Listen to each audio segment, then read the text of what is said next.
Woo! Peace, peace, peace, peace. We are black. We are black. We are black. Peace to the family, man. Good to see y'all back with us. I'm Rebel with a cause. I'm the brother Ken Waddle Akil. And this is Rebels Roundtable. Peace to the family, man. What's going on, Ken? Yeah, man. Chilling like a villain as always, man. Hey, y'all out there on YouTube, man. Hit that like button, subscribe to the channel, make them comments. You know what I mean? I'll get down, support the show. Please do. Yeah. Yeah, if you want the channel to grow, help us out, man. Hit that like. Matter of fact, hit that subscribe. They don't respect. Yeah, hit that subscribe, yeah. That notification bell and all that. Yo, do us a real favor. Make another account and subscribe off that day. Yeah. Just make sure you give us a subscription and shit.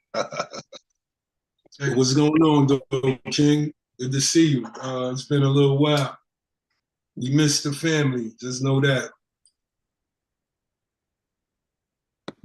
What's been going on? Hey, man, chilling, man. Ready to get back in the groove, man. Been kind of out of whack for a minute, man. Staying on top of this business, man. Trying to keep my head above water. Okay. Give out your business real quick. Yo, hey, yo, you can check me out. My website is under reconstruction right now. So, you know, you go to KNS Apparel on Instagram, and also you can go to For Your Dope Apparel and all that. It's a Street Life Soldiers gear. African Senate, RBG Apparel and all that. Also, for your natural skincare products, go to Shelly Reset Sun Goddess _Sense. Sun Goddess _Sense on IG. Check it out. RBG. Please do. She got some of the best stuff in the community, people. Natural skincare. There we go. Oh, yeah. Goddess Shelly, I got my gift. I don't know if both of y'all sent it, but I appreciate that. That's love. Oh, yeah? Yeah. I already know. You already know what's up, brother. Nah, man, it smells good, man. I can't wait till we got our own mall and we looking like Macy's and everybody's shit is like A-line, real high level, and the world can enjoy what we produce. Right. Because we got the shit. We got that. I know everybody say this, but if you put Atlanta together, that's a nice little store right there.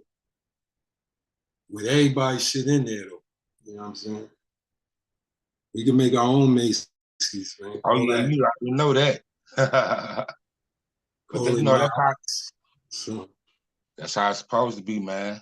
Us building with each other together. I wish more of us could understand that concept, man.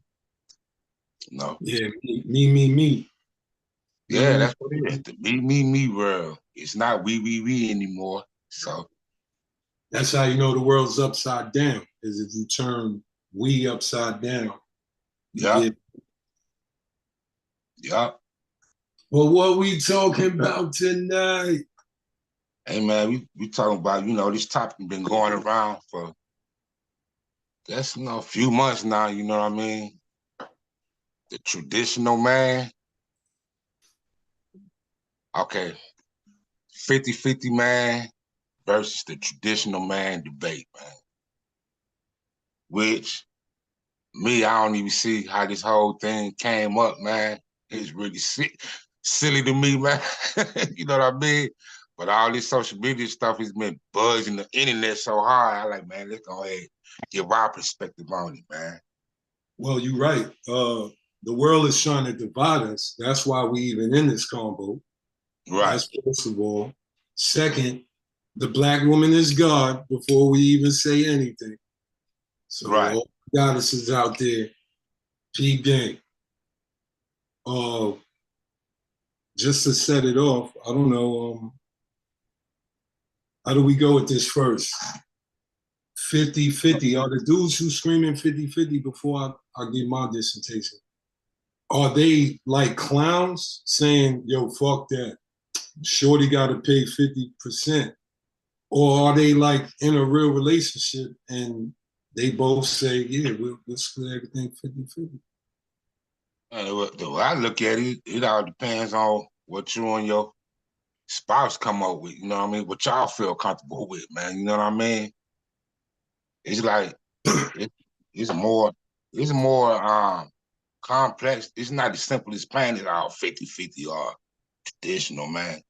Well, Because in this day and no, age, my bad. hey, but you know, back in the days, yeah, you know, one man could support the whole household, you know what I mean?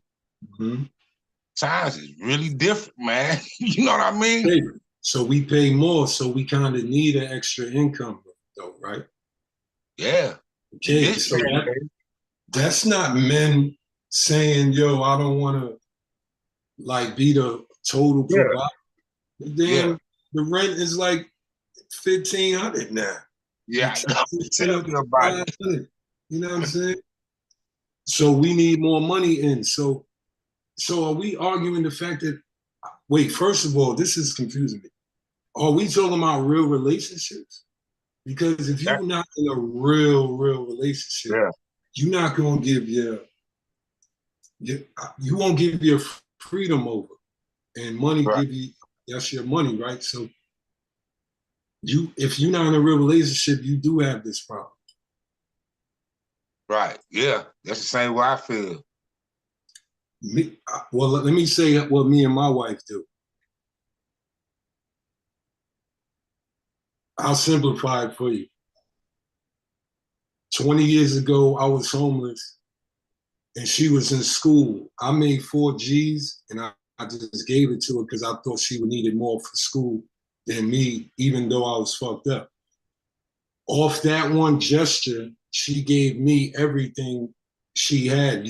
We could tell that move made us real close because she needed that help though, right? And look, when I gave it to her, when I was truly fucked up. And that move right there made us one.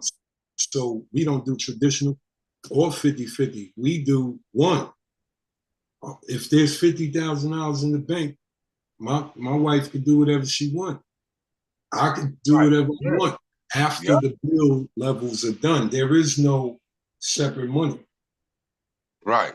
Right? Everybody can't do that or refuse to do that. I think if you truly with somebody, you should do that. Right. To me, it leaves more stability. Because look, the people you talking about is arguing, should they be 50-50? Some months I'm 90-10. Some months Jay is 100-0. So we just keep throwing it in the pot. Yeah. Hey man, I agree with you on that. Hell yeah. And sometimes you gotta look at, okay, if one person provide all the income, you gotta think about, if he lose what he have, then hell, we gonna lose everything. That's another thing. No security. Yep. In like today's mathematics, like you said before, back in the day, a man's regular job could hold down something nice with a few people in your family, and y'all be good off daddy paycheck. It's not like that no more. It ain't like that no more. So most people break up over money. Yeah. This is official government stats. Just in general, most people break up over money. They say that's the number one reason. Yeah, finance. Okay, so now we looking back because the white man system is paying black women more than black men at this current position. Yeah, so and that's so now it makes us fight over. We're playing tug of war. Yeah. over who should kind of lead. You know, in America, it's whoever make the money lead, right? Yeah, because America about money. So our black women are taking that mind frame, to me, a little too far, because you won't empower your man. Think about, this is war scenario. I don't play these games. You in a war scenario, not blocking your other soldiers. These black men are your counterparts, my queens, my goddesses. Go save one.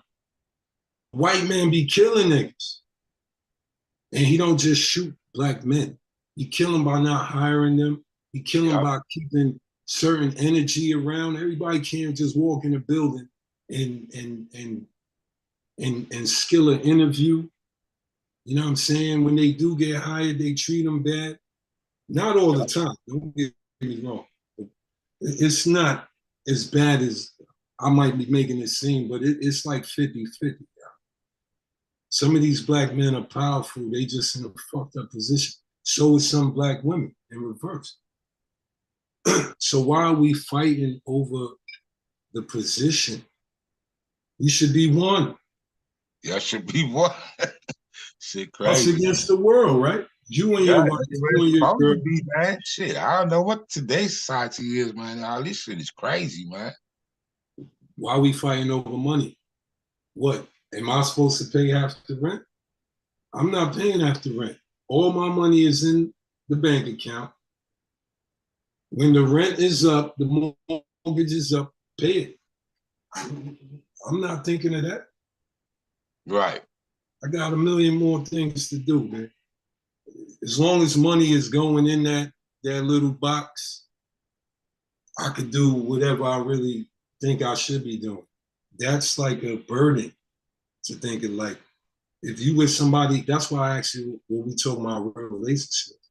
There's only a real relationship would give that much freedom up and trust.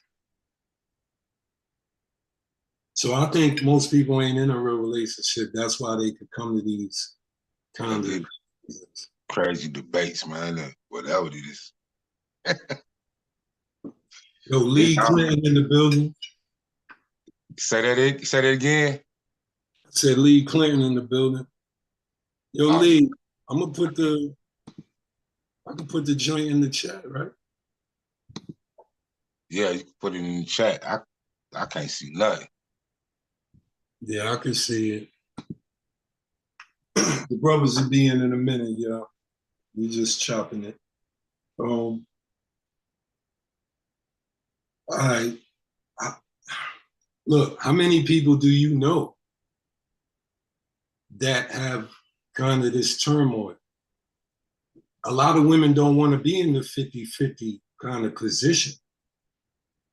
No, let me take that back. The traditional position, my bad. A lot of women don't want to be in the traditional position. So if you a young man or grown man out there trying to meet women that's doing good, what do you do with that? I don't know. I don't get, but this one I'm saying, that topic that tagline and whatever, it's not as simple. It's not as black and white as that 50-50. It's traditional. It's more to that. You know what I mean? And then again, shit, man, most women in this day and age broke, man. They have better jobs than men you have, man. That's what I'm talking about. So when you meet her, she getting out of a Benz. Yeah. She got a little condo. She don't want the money. She probably just she thinking like a man now. So in reverse, if a man had that, he'd be like, yo, I don't really want this girl, but I'll have sex with her. Kind of the girls are doing that to dudes. Yeah. Yo, we got Afro NBV World in the building. I don't know. It looked like Spanish. What y'all from Cuba? So big up Afro NBV World. Salute. Subscribe. Join the family. I never seen that name up. I don't know who that is. But salute that you came to check the family. Now, like I said, try to answer this scenario. If you a young man out there, what do you do when you meet Shorty in the Benz? You make like $15 an hour. Her job pay her like 20, I don't know, 6. She got a Benz, a little, nice house or apartment, whatever. How do you gain control of that? How? Excuse me? I say how. Oh, I'm asking you, bro. Are you asking me? I don't know how. That's why I asked you how. No, just in your own scenario, if you was a young man outside today, from your perspective, and you meet a female and she was doing well, we're trying to put you in a situation that some of these brothers in. Oh man, but hey man, when I was young, I wasn't even in that kind of situation though, man. They had theirs and I had mine. I wasn't even in that type of situation, man, when I was young.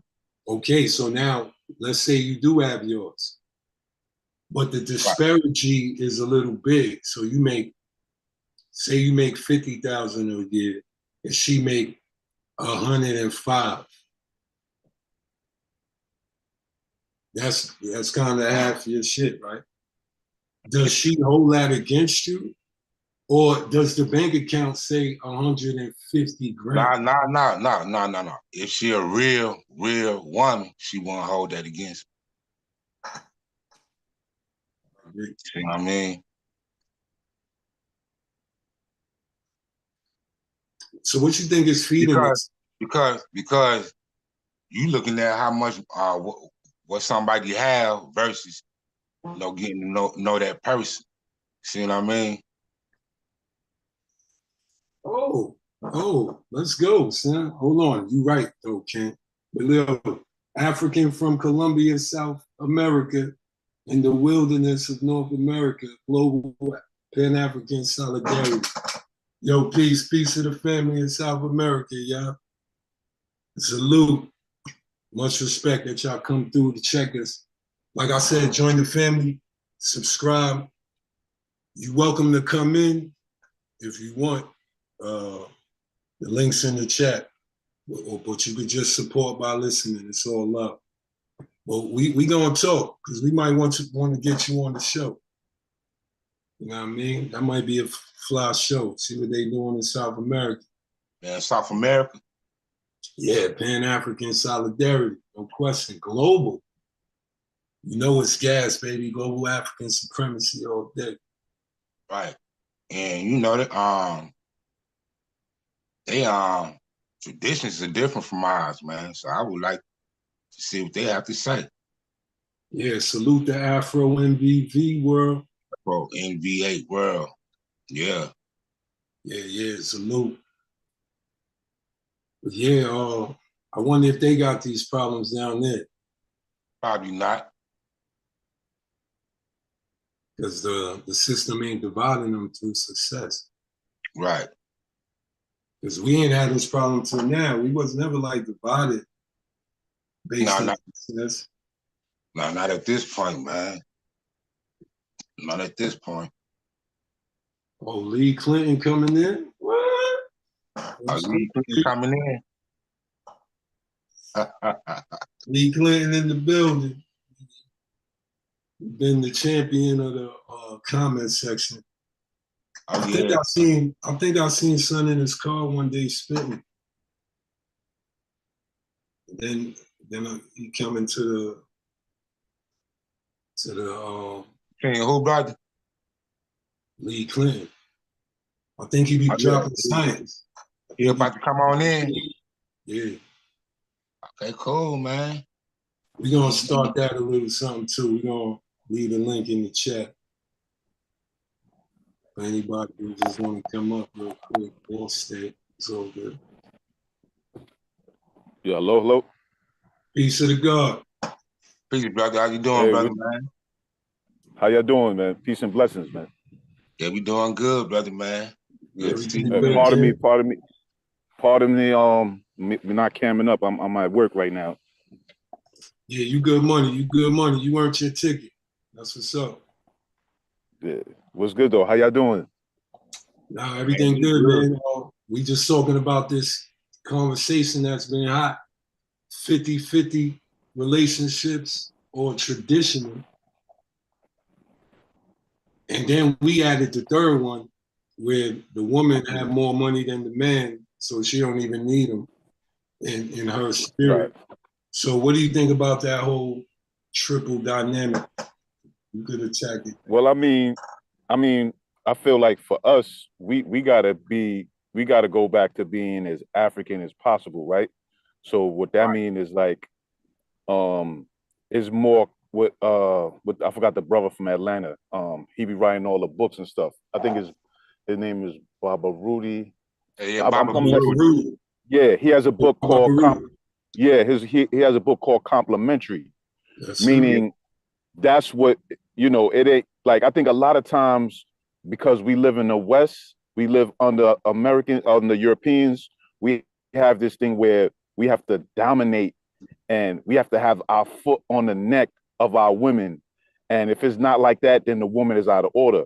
But we got to analyze like where we get that from. We get that from them. That's what they do with their women, right? We never had that issue with our women, right? Because we always had like the book they wrote, Complementary. We with our women, we were always in harmony with them. And we always went according to nature. And according to nature, there's some things that we're better at, there's some things that they're better at. And that's it. There's no fighting, there's no, battle of the sexes. Like I'm better than you, bow down to me. No, you're according to nature, you have these gifts, and according to nature, I have these gifts. And when we come together, we're a whole, right? A perfect fit. And we need to get back to that. Living in Babylon, yeah, sometimes your lady might make more money than you, but her salary has nothing to do with your manhood. So if she's in her right mind, she's not gonna be throwing that in your face. And if you in your right mind, you're not gonna try to like be a bum and just like live off of her. Now, when I say be a bum, I'm talking about like you not doing nothing and you're like, oh, she got it, right? We know we all go through situations. I went through a situation with my old lady where I wasn't working at the time and she held it down. But while she was doing that, I was actively, trying to get my stuff together. I wasn't just like leaving it like that. So that's my whole point, brothers. Like we just got to have that mindset, like where we trying to be not like them people. And I think in many things, we fall into that, whether we know it or not, because we just been here under them so long that unfortunately is like natural for us to mimic them without us even knowing it. Yeah. Right. Yeah. I agree with you, brother. It's almost natural. It's almost like learned behavior. We've seen it. You're right about the domination tactic, but I love the fact that you touched on the science. Your jewels, my jewels, put together, we create the diamond. And whatever pattern come up, whichever one got the mathematical equation, solve it. Right. But we won. The whole key is you got to be one to even obtain that. Absolutely. I think a lot of times we and I speak for myself, like how I used to be in the past, is like we want the woman to be submissive, and we don't have this idea, or we have this idea of what submissive is. But my thing is, if we in harmony, she gonna be submissive on her own. You don't gotta be a gorilla in the house. She gonna be submissive in her natural order, her natural self, her natural femininity. She gonna wanna be submissive to you, but you gotta be a king. You know what I mean? And being a king doesn't mean you're a tyrant. You gotta be benevolent. You gotta understand that this is a woman. She's weaker than you physically and in other ways. So you gotta treat her like how she needs to be treated. Now, the way I'm talking right now, some ignorant brothers might be like, oh, that's simp talk. No, you a fool. You a fool. You a fool if you think that. You know what I mean? Right. That's today's society. You know what I mean? This new stuff. which is all bullshit. Absolutely. You know what I mean? All that new stuff, brother, is to divide men and women from each other. But you know what I don't understand? What the whole battle of the sexes, like you got the feminist movement and all these feminists, right? And you got like Red Pill, MGTOW.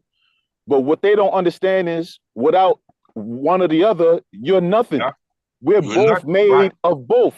If you're a man, you have a mother and a father. If you're a woman, you have a mother and a father. So that alone should let you know that without both, you need both to make a whole. There's no way around that. And they all this stuff, like you said, brother, all this new stuff is all like the LGBT, all that stuff is to get us away from natural order. I can wait. Nah, that's a fact. It's trying to get us into this new age movement, bestiality, pedophilia, the LGBT. In the manosphere, whatever that is. Yeah. Brother, let's think about it, right? You see how they try to be like, oh, you know, like with the Epstein shit, like we going after them, we going after these people, this and that. Okay, if you're going after these people, why do you allow a group like NAMBLA to even exist? Right. You know that, brother? Why you even allow that organization? How is that organization even allowed to exist? You know the name of that shit? Man Boy Love Association. Man Boy Love Association. Like, how is an organization like that that's they tell you in their mission statement they are for pedophilia and pederasty. They tell you right there. How is that? That lets me know what time it is here. I don't care what they try to put like on the outside to try to make it look like they trying to do something. Nah, the fact that you got groups like this operating in the open, and I'm sure they're getting all kind of like tax incentives and whatnot, that lets me know where your heart really is. Well, you touched on it because the silent P is why they allow the LGBT elemental Q. It was all to put that P in the game. Right. They've been doing that. You know what? They started, I think, if I'm not wrong, they started that NAMBLA store like back in the 80s, man. Like 1978. Yeah, 1978. Yeah, so that shit led up to what's happening right now. Like, absolutely. How do that even exist? Right. And like you said, brother, that goes to show you they've been applying this for a long time. Right. They ain't just ain't no overnight thing. Nah, look at history, y'all. I know y'all know, but don't forget history. They almost eroded all things. So Rome's best warriors was pedophiles. They little boyfriends was the little 12-year-olds and all that. So yeah. It's in their custom, it's in their culture. So for us that know better, for us that like we gotta overstand. We overstand the situation. So when we see this stuff, we're not surprised by it because we know what time it is because we live in amongst them people, and that's their culture. That's their culture. See, you can't deny the history. That's one thing you can't deny. You can say this, you can say that, but history is a pattern of events. Different time period, different kingdoms, right? Different empires, but the same shit going on. This thing is following y'all. Why? Because this is what y'all about. This is y'all culture. And now you got us amongst you and other nations, other races amongst you, and y'all trying to perpetuate that shit on us. But we gotta just come out of that and be our African selves. That's the thing I try to promote most of all, because there's no one like us on this planet. So we need to be ourselves. And when we be ourselves, that's part of the fight right there. That's part of winning, because you can't win being like somebody else. I don't care if it's their religion. I don't care if it's their ideologies. If you following it, they got a control over you. So you already lost. Like a lot of our people, they'd be like, yo, I'm a Pan-African, right? But then you hear them, they be like, oh, I'm a Marxist, socialist, communist. Like what? That's some European shit. And them people was racist. Karl Marx, he was a racist. Albert Pike and them. You know what I mean? So it's like if they're not in the religion thing, then they in the ideology thing. It's like they in something. They trapped in something. You know what I mean? And we just gotta get out of that, man, and just go back to number one, our history, and number two, understand in the real time, in real time, we have our intelligence and we have our imagination, and we could make up our own thing, just like Garvey did, just like Malcolm did, right? Those are the shoulders that we stand on. We could build on what they left us and make up new shit within that lane, right? We don't always have to be regurgitating. I mean, you definitely got to have the foundation, but we have an imagination right now. We could think up of our own stuff. And the beauty of that is that the enemy doesn't have the playbook for that. You see, if you a Christian, that's the enemy's playbook. If you a fucking, pardon my language, if you're a Marxist, that's the enemy's playbook. That's like going to a football game and then the opposing team gives you their playbook. Like, what kind of, that don't make no sense. Nah, I'm sorry to ramble, man. Nah, you good money. Welcome in the gods. I see Knowledge Born 7 in the building. Peace, God. Obasi in the Peace building. and blessing, brother. John, Peace, God. peace to the What's up, bro? Everything good? First. But y'all could take it after that. But Lee, they under the money spell too. I know you named 2 spells, but it's also the money spell a lot of people are under too. So that adds a lot to their activity. Yeah. No, that's true. That's a major component. You're right about that. That's a major thing. That's the carrot dangling in front of their face. That's slavery, actually. You know. Slavery that pays. Ain't that something? So let's go down the line real quick, because I don't know if Shaka could get on the mic. Shaka, peace to the God, the general in the building. I ain't forget you. Can you hear me? Yeah, we can hear you. Oh, okay. Peace. So let's go down the line. Shaka, what you think about 50-50 versus traditional relationships? It seems to be they in an uproar over how a relationship should go. 50-50 or traditional or other. What you think? Survival. Because, you got to understand that, traditional means just that. And then what if you don't live up to the tradition? And it's not supposed to be 50-50. Really, it's supposed to be 100-100. Right. That makes 200 instead of 100. And then when you are in a relationship where economics and financial infrastructure is implemented, and that becomes a part of the relationship, then you're gonna have sort of a turmoil, because then it becomes, you become competitive, and then it's a lot of pressure, meaning that if you pay the bills or whatever, because some people want to pay all the bills.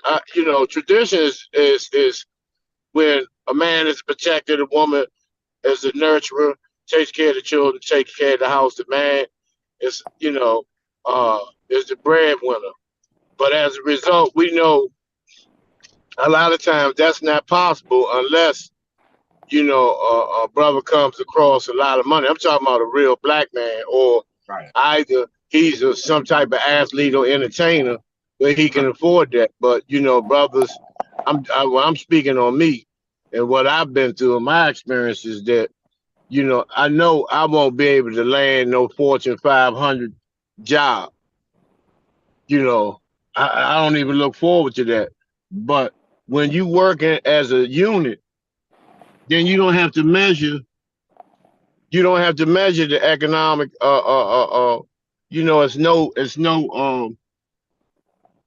it's no measuring stick.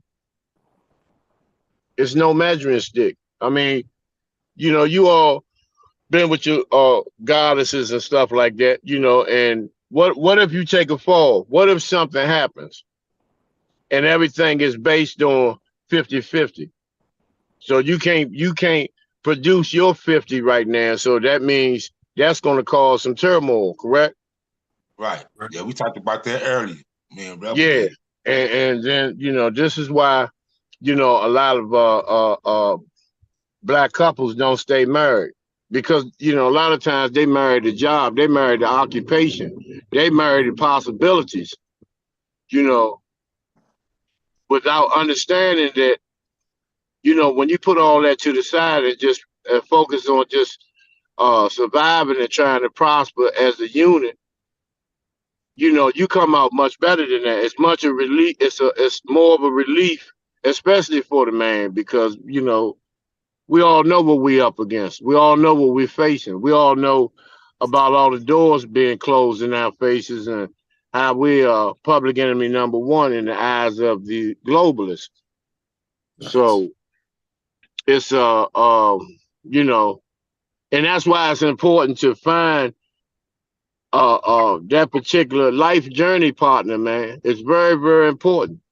Right, right. Because a real woman, you'll know when you found a real woman, because a real woman is someone who understands in its totality the black man, because she understands his struggles, his triumphs, what he's up against, and is there not behind him but beside him.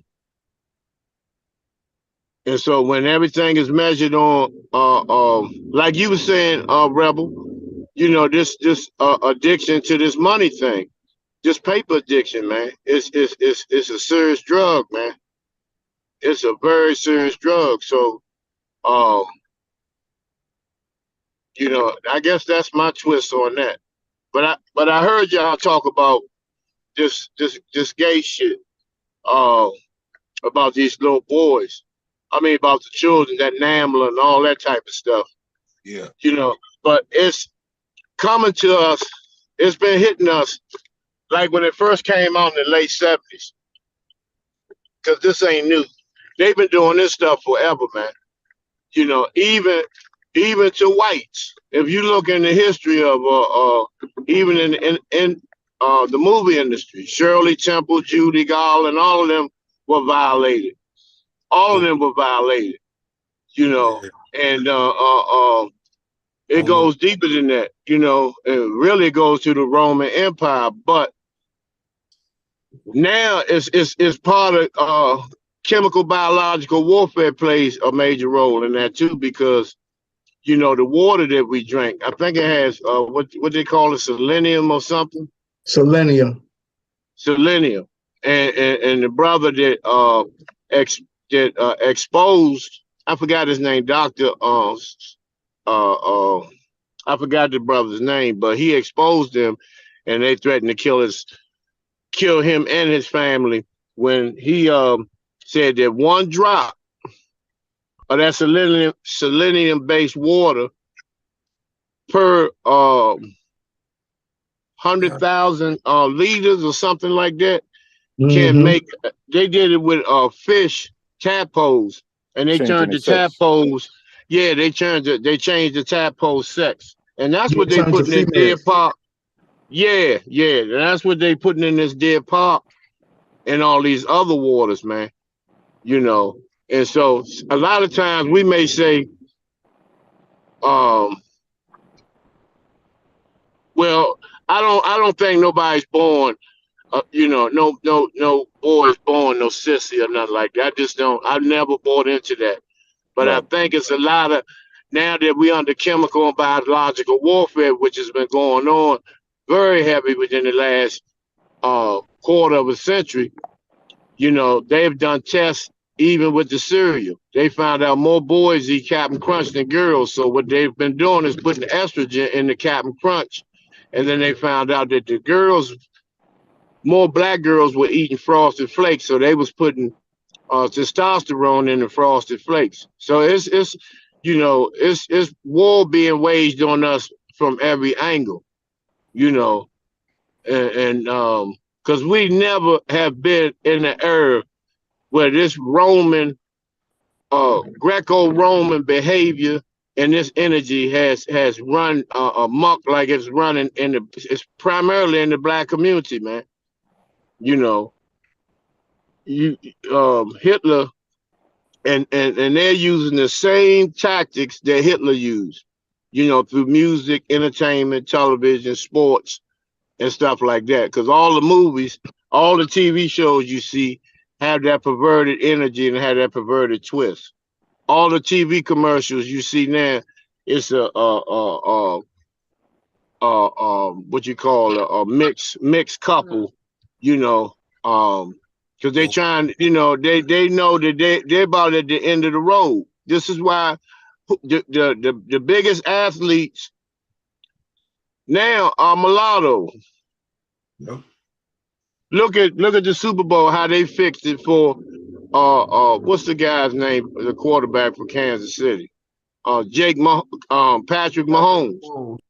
See, he's mulatto. He's married to a white woman, opposed to Jalen Hurts, who's married to a goddess, just very, very sharp and very supportive, and they have a close-knit relationship.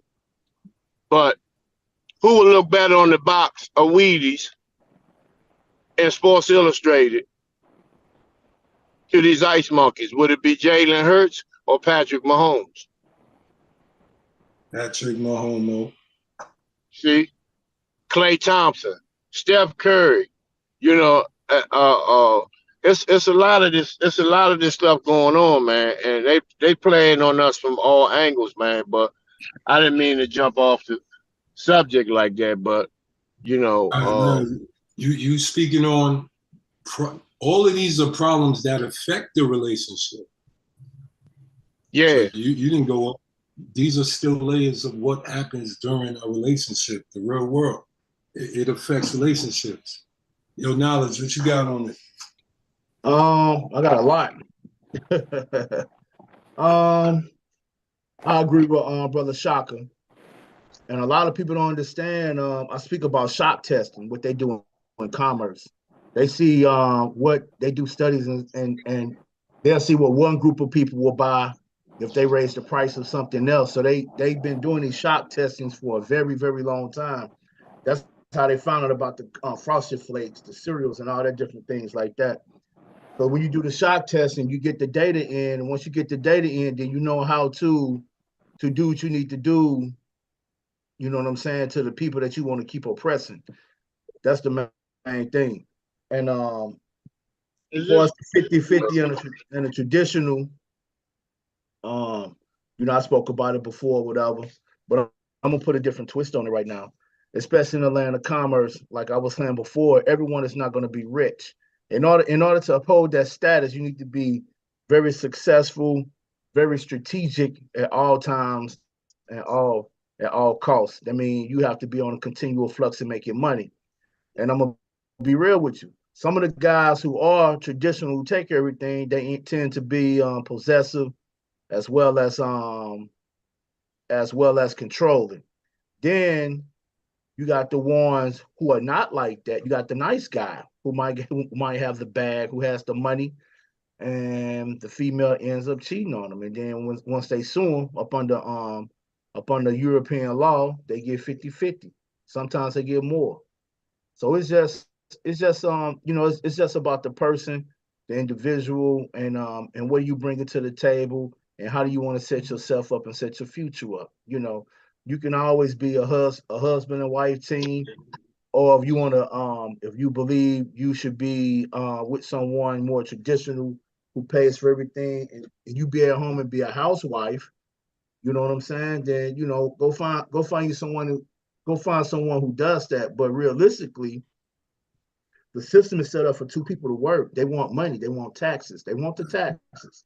We get taxed on everything. You know what I'm saying? All right. Yeah. We get taxed when we wake up and when we go to sleep, believe it or not. And I had some stuff in my bank account one time. And this how money hungry they are. So I waited because I normally after 2 o'clock, that's when they push stuff to your account. So over the night when I was asleep, like everything just came on out, just shot on out.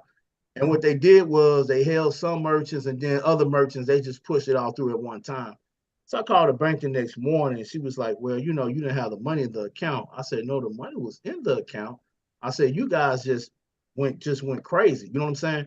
And I told her, I said, I tell you what, Hey, just put the money back in my account and we won't have no problem. You don't put the money back in my account, then we're gonna have a problem. And she was, you know, trying to explain to me what was going on. I said, anyway, you supposed to be bankers hours 9 to 5. You talking about the merchants took the money out overnight.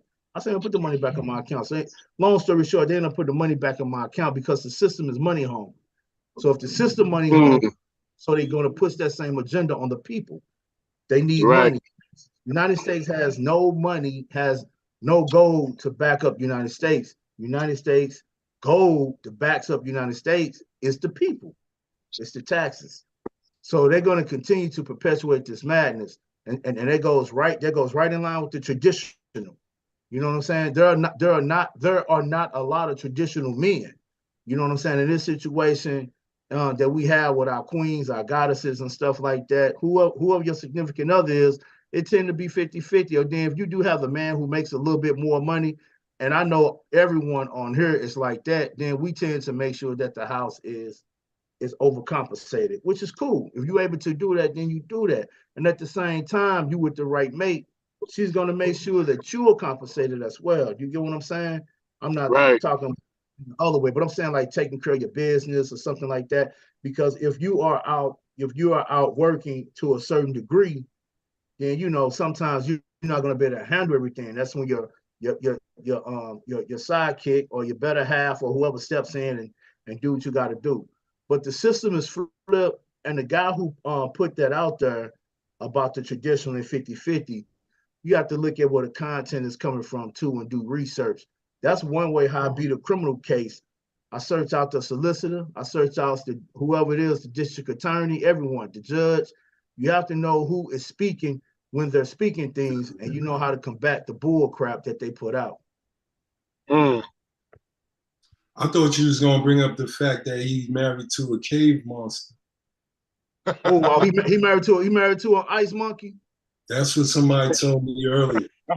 For real? They looked at him and said, he married to.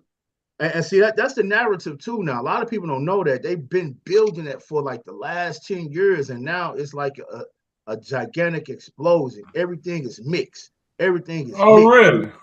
Everything is mixed, man. I'm talking about, man.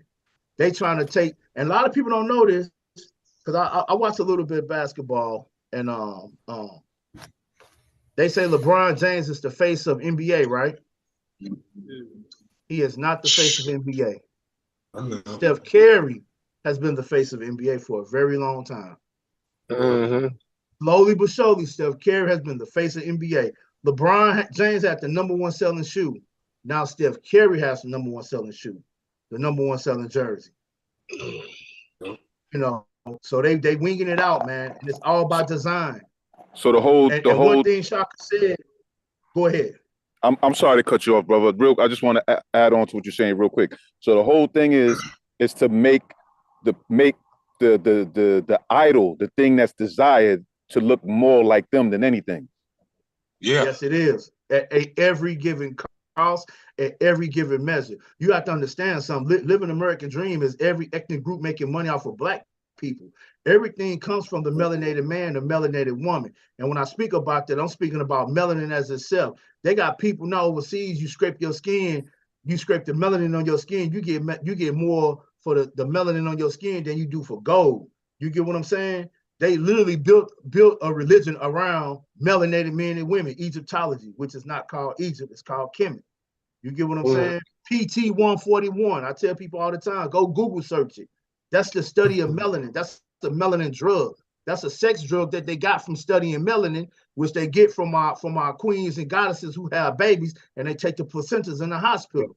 Right. One thing about me, I do the research.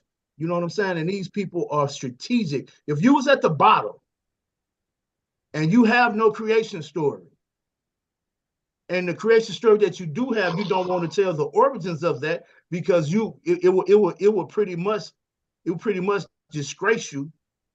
Of course, you're gonna keep them people at the bottom, especially if you run in the world. You know what I'm saying? Definitely that. Definitely everything they got is stolen. Everything they got is stolen. They have nothing authentic. I'll tell you one thing they do have authentic. Go get the book called The Iceman Inheritance. Inheritance, yeah. Go read that book. That's authentic. Then you want to know about them Jews? Read another book called My Irrelevant Descent. Check that out. That's them. That's their history. Ain't no sugarcoating that or none of that. You know what I'm saying? I'm just being for real. Hey, but Brother Obasi had put me up to the history behind the brother who came up with that clip, Brother Yachty. Hey, you want I'm just waiting to get. I'm just waiting to get it. That's why I didn't say nothing. I knew Obasi knew the history. I'm just waiting to get in like a tag team. I'm just waiting. So, yeah. So good, Obasi. You got the mic. It's like let me ask this real quick though, son. So is he married to a cave bitch? That's new, and I'm gonna look into that. What's his name? Glad my brother. What's his name? Who y'all talking about? Who y'all talking about? Yachty. Hold on. But Obasi give y'all the whole history before he can't finish. That's why I took it to Obasi. He gonna lay everything all out. How you spell his name? I'm glad Knowledge opened it up like that, because another thing is, I'm hearing we talking, what we suffer from is personality worship. And I was just telling Ken before we got on, I said, I'm about to start taking it to these people, and I'm about to start, and it's gonna sound crazy, but I'm about to start defending the church. Because all we do is beat up on church people. But whoever come out that's charismatic, we always ready to follow somebody. Like the brother was saying before, he said, ain't nothing wrong with following the blueprint, but we must use our creativity. We've lost our creativity because any fool on the internet, and the cat name is Yada. So Yada, the thing with Yada is Yada was in that first batch with the rest of them gremlins, with Polite, Pharaoh, and all them clowns. He was the one that was kind of the holistic cat, supposedly. And he a couple of, and he do like all of them do. See, as the OG say, showbiz liberation. And as the OG, none of the Kuntu Dale Jones, who created Culture Bandits, he said, I come from a long line of Black Power pimps. He said, you mean to tell me you don't know what a Black Power pimp is? He said they come in and get everything stirred up and produce nothing. So back to this clown, he understood to get in on the gender war that we got in. So he jumped out and beat up on a brother. Now this could have been staged. Both of them brothers could have knew each other. But he beat up on a brother that represented the everyday working brother and said, if you don't pay 100% of everything, you are not a man. Now, I have no problem with us financially providing. But to say just because you can't pay 100%, you are not a man, you are out of pocket, sir. Especially when you made all of your stuff manipulating, cheating, and robbing the Black community. So as I just saw this week, he made another one. See, we got to watch these con men. And this is where the mind control come in. See, like my bro put out, I've been talking about MK Ultra for the longest. I've been talking about that for I don't know how long. I've been talking about the Tavistock Institute for I don't know how long. This is how our opinions are swayed. This is how we follow whoever sound the best. So this week, this is his methodology. He showed you the shiny. Come on. This is Yada. This is the cat. This is this goofy Yada. He's showing his mansion and he's beating up on 50-50. So he's saying 50-50, you don't deserve no girlfriend, you don't deserve nothing. And what this does, it make it harder on like the OG said, we in survival. We in war. So it make it harder for the everyday working Black man, and it make it harder for the fragile Black consciousness that we already got now. For the woman that say, why you can't get out and get that? Why you can't get out and do like him? Oh, he preaching truth. You need to go get another job. And that shit flying everywhere. When we in 2023, when these jobs are tied to these vaccines, now try that to that clown Uncle West. When these jobs are tied to this vaccine, so you telling the man to get it, even if he got to subject himself to chemical warfare. Well, but we need to really be, I always come, everybody that listen, know I say we need to be listening. We need to be watchful for these voices. If you, and I'm going to say this, I don't care who toes to get, because you better get your toes out the way.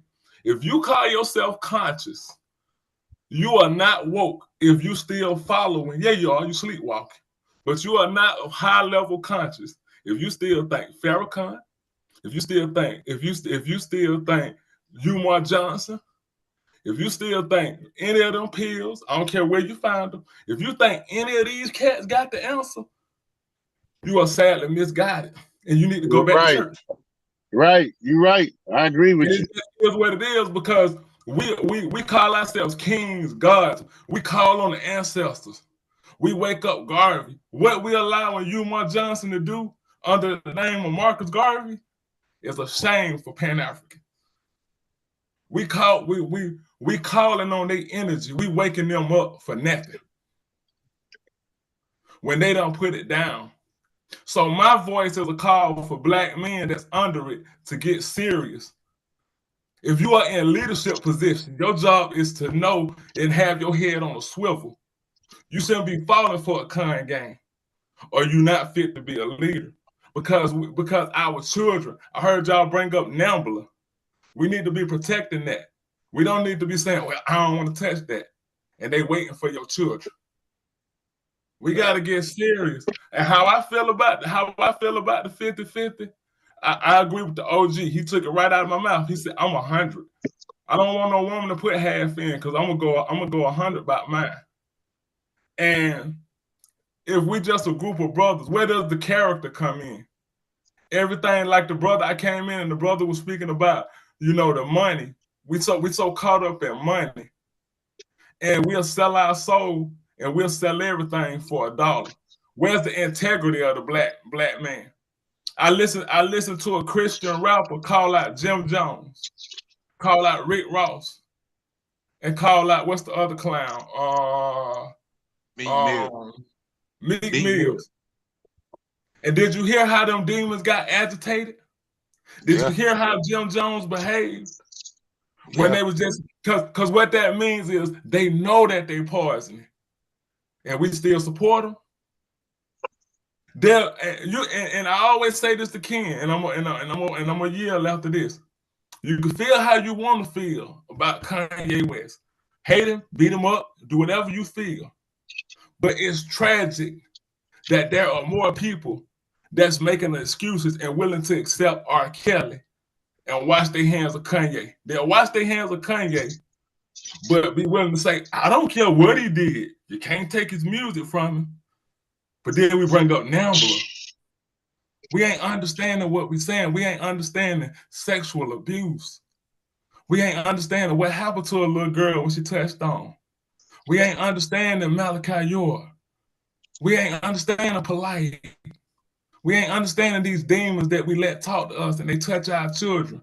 And instead of researching, like my boy Knowledge said, we get mad at the voices like this.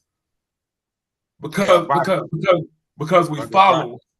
Brother Boss, but the average brother and sister don't know anything about NAMBLA.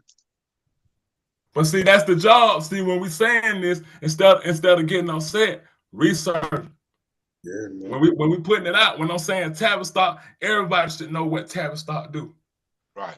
Everybody should know. Everybody should know the role that Tavistock is playing in the transgender thing, and how they and the role they playing in switching these children's gender. They got the science down pat, because we give them all the DNA, and they've been collecting DNA, man, for a very long time, man. You know what I'm saying? Right. Yeah, that's right. That's right. But see, that following us too, because we don't have our own. And we got to think about this. Before COVID, they killed over 70 holistic healers, white, black, Hispanic, Korean, Chinese, India. they killed them, man. These people were going out for jobs and coming up missing. You know, and Dr. Sabi was in that group. You know what I'm saying? I put that stuff out there, man, and you know, some people said something to me, man. They said, man, you shouldn't do that, man. You know, you should be scared for your life. But then once we in war. We in war, man. Yeah, by a person saying that, hey man, they gonna do what they gonna do anyway. Yeah. If we sign up to fight in America's war, you putting your life on the line. Yeah. That's noble. That's patriotic. I mean, you know why? Because it's a check. Go ahead, bro. I was gonna say when it comes to life or death, like I don't know you brothers' background, but I could probably guess that a lot of y'all come from an urban environment or a certain type of environment. So the point I'm trying to make is life and death is nothing new for us. So that shouldn't be that shouldn't be even a question, because we already, you know, like I'm from the Bronx. I already been spooked out my mind. So that ain't even a question no more. So we should be far past that already. Yeah, you're right, because I'm gonna give a shout out to brother Andre 360. Me and him had he called me a couple of mornings ago because he haven't heard, really nobody haven't heard from him, because I stepped back going through some issues. But he had called me and I was like, hey man, you know, I think I suffer from PTSD from because you know I grew up in violence. He got to talking about where he's from. He was like he did too. You know what I mean? So no, we all need therapy. So, like the brother said, we grew up in that damn war zone. So, what's to be scared of? Some people scared, man. I'm just being 100, but I agree with what the brother said, man. Dude, it can't get no worse than growing up as a child in violence. You see it everything. I seen people's heads get literally blown off. You know what I mean? So what are you scared of?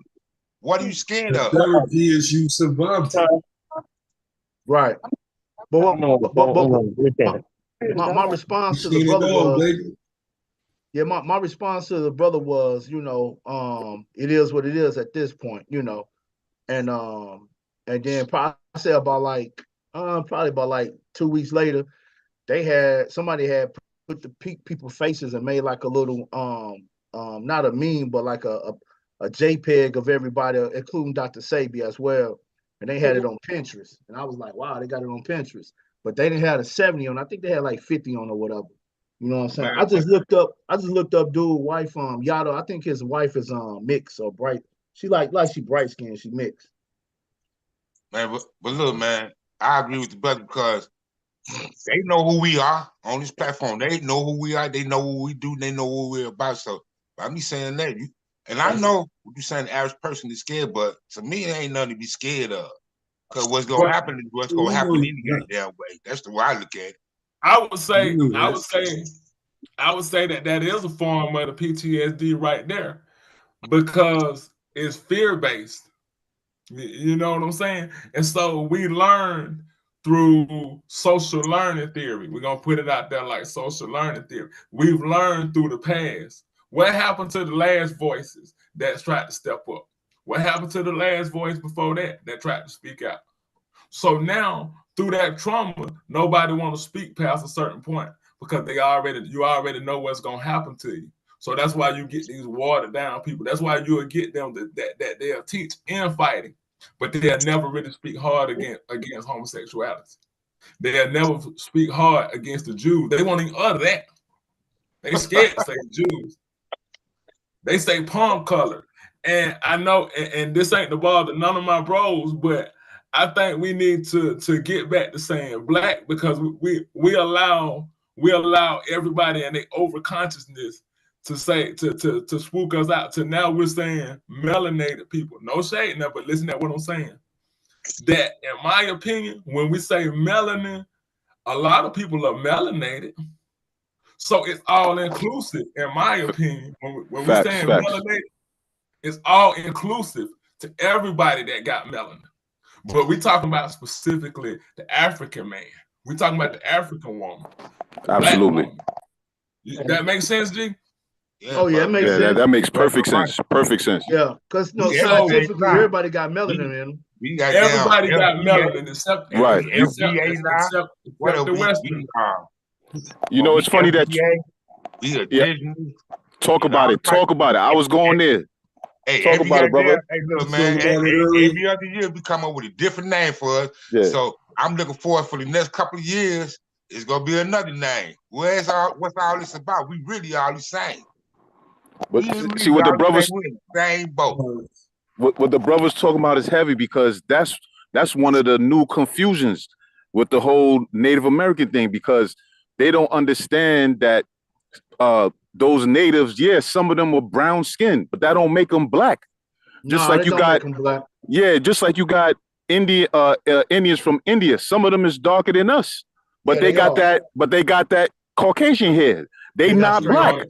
Yeah, they not black. Even though they got dark skin, they not black. We the only one on earth with our skin color, hair texture combination. So the brother is right. We do got to say that we black and that we African. That whole melanin stuff, that's a trick bag to try to trick us into some all-inclusive nonsense. You know, there's a lot of things that's happening that unfortunately people that don't have a proper understanding, they get fooled into. So they say copper colored and the Indians was dark and they say, oh, they black, or we all black. Nah. There's differences in races. There's differences in people. So the brothers are 100% spot on. We need to say black and not melanated, because even white people have melanin. They just have the least amount. So they got the least amount in them. Right. Well, So you gotta you gotta understand that they start this. That's just more propaganda, because you gotta understand that, you know, as soon as these charlatans start coming out, they always want to denounce black. See, that's what they see. A lot of them say they're not black. Now they're Indians. You know, now they're indigenous and all this, you know. And don't nobody want to be black, because with black comes responsibility. With black, you have to, the responsibility for us is to be Pan-African, to link up with black people globally. See, we don't want to do that.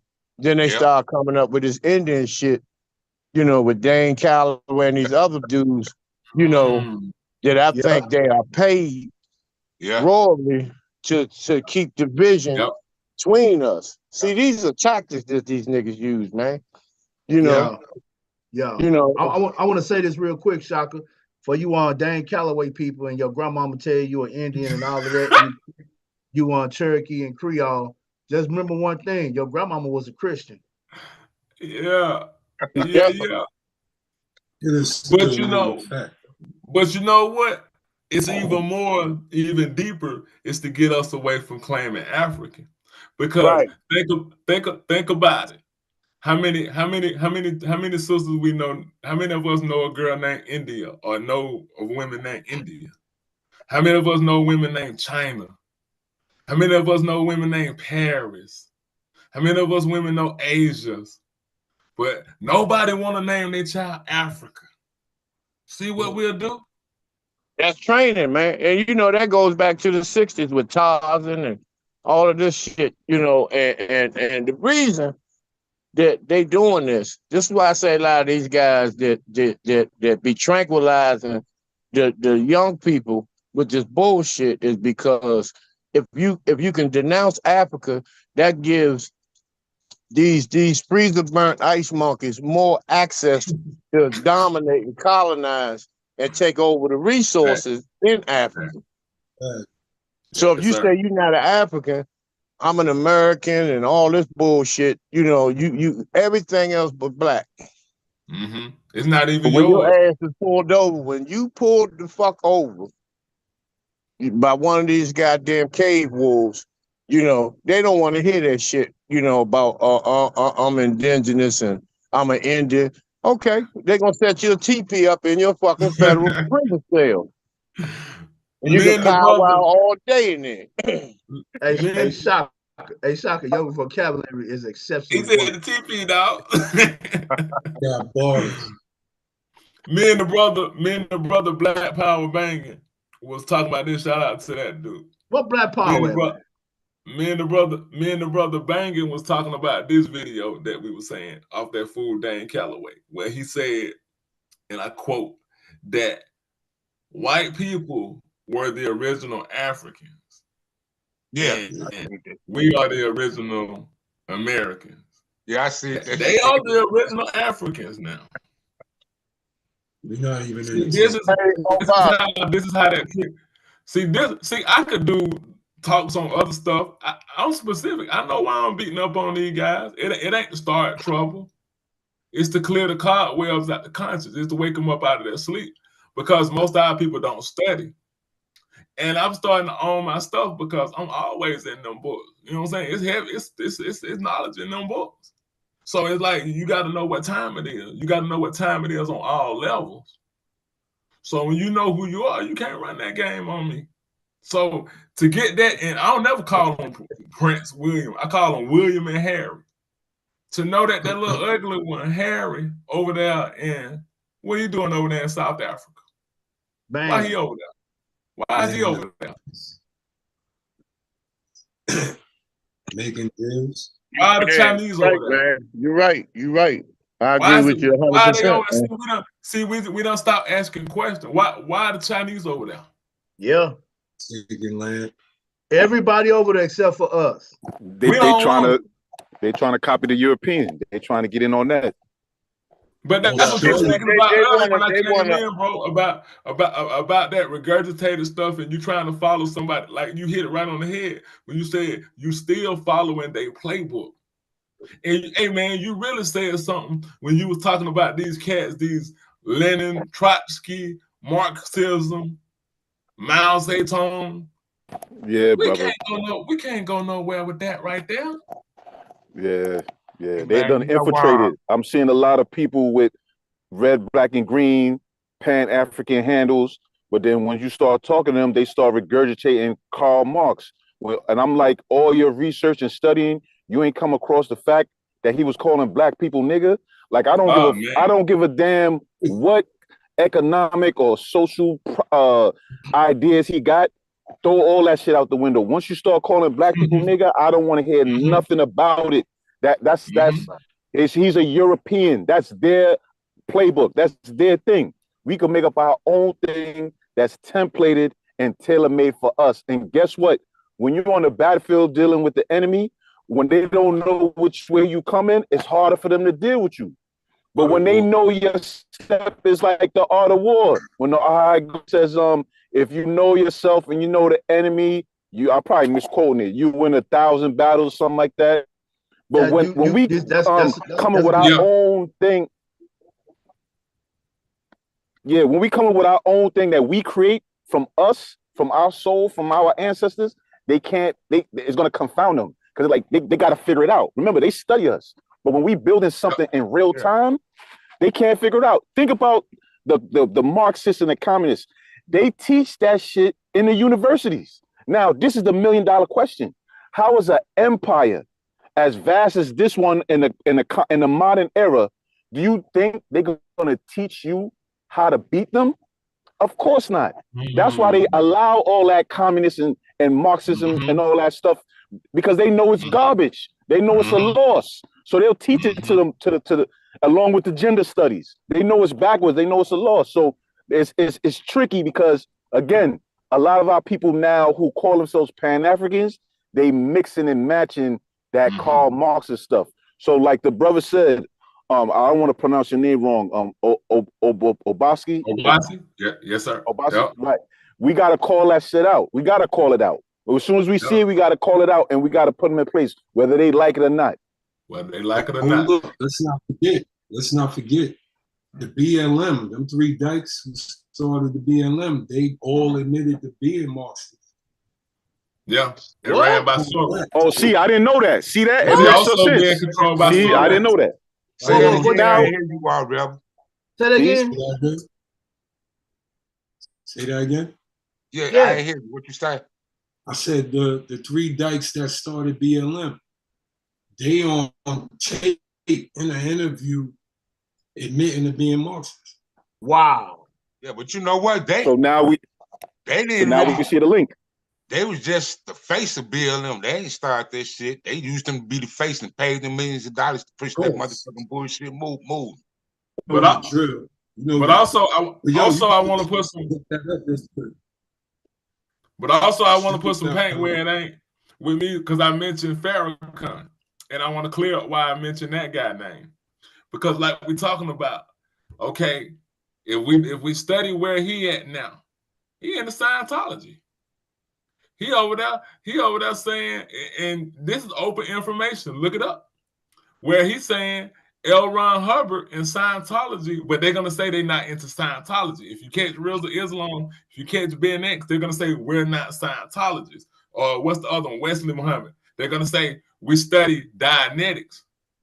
Well, that's like the right arm, or that's like the fingers on the hand. It's still the same thing. But when you really get into who L. Ron Hubbard was, who was a real occultist, but he was not only was he just fucking crazy, but again, here we go saying that the white man got the answer to liberate us. So when I'm saying this, I'm not speaking because I don't like a person. I don't have time to not like a person. That's petty high school stuff to not like somebody. We always got to ask a person, why? What's your beef with that person? Why are you speaking on that person like that? And that's what it is with him. So we got to find out where these leaders are now. Now you're over there talking about this right here.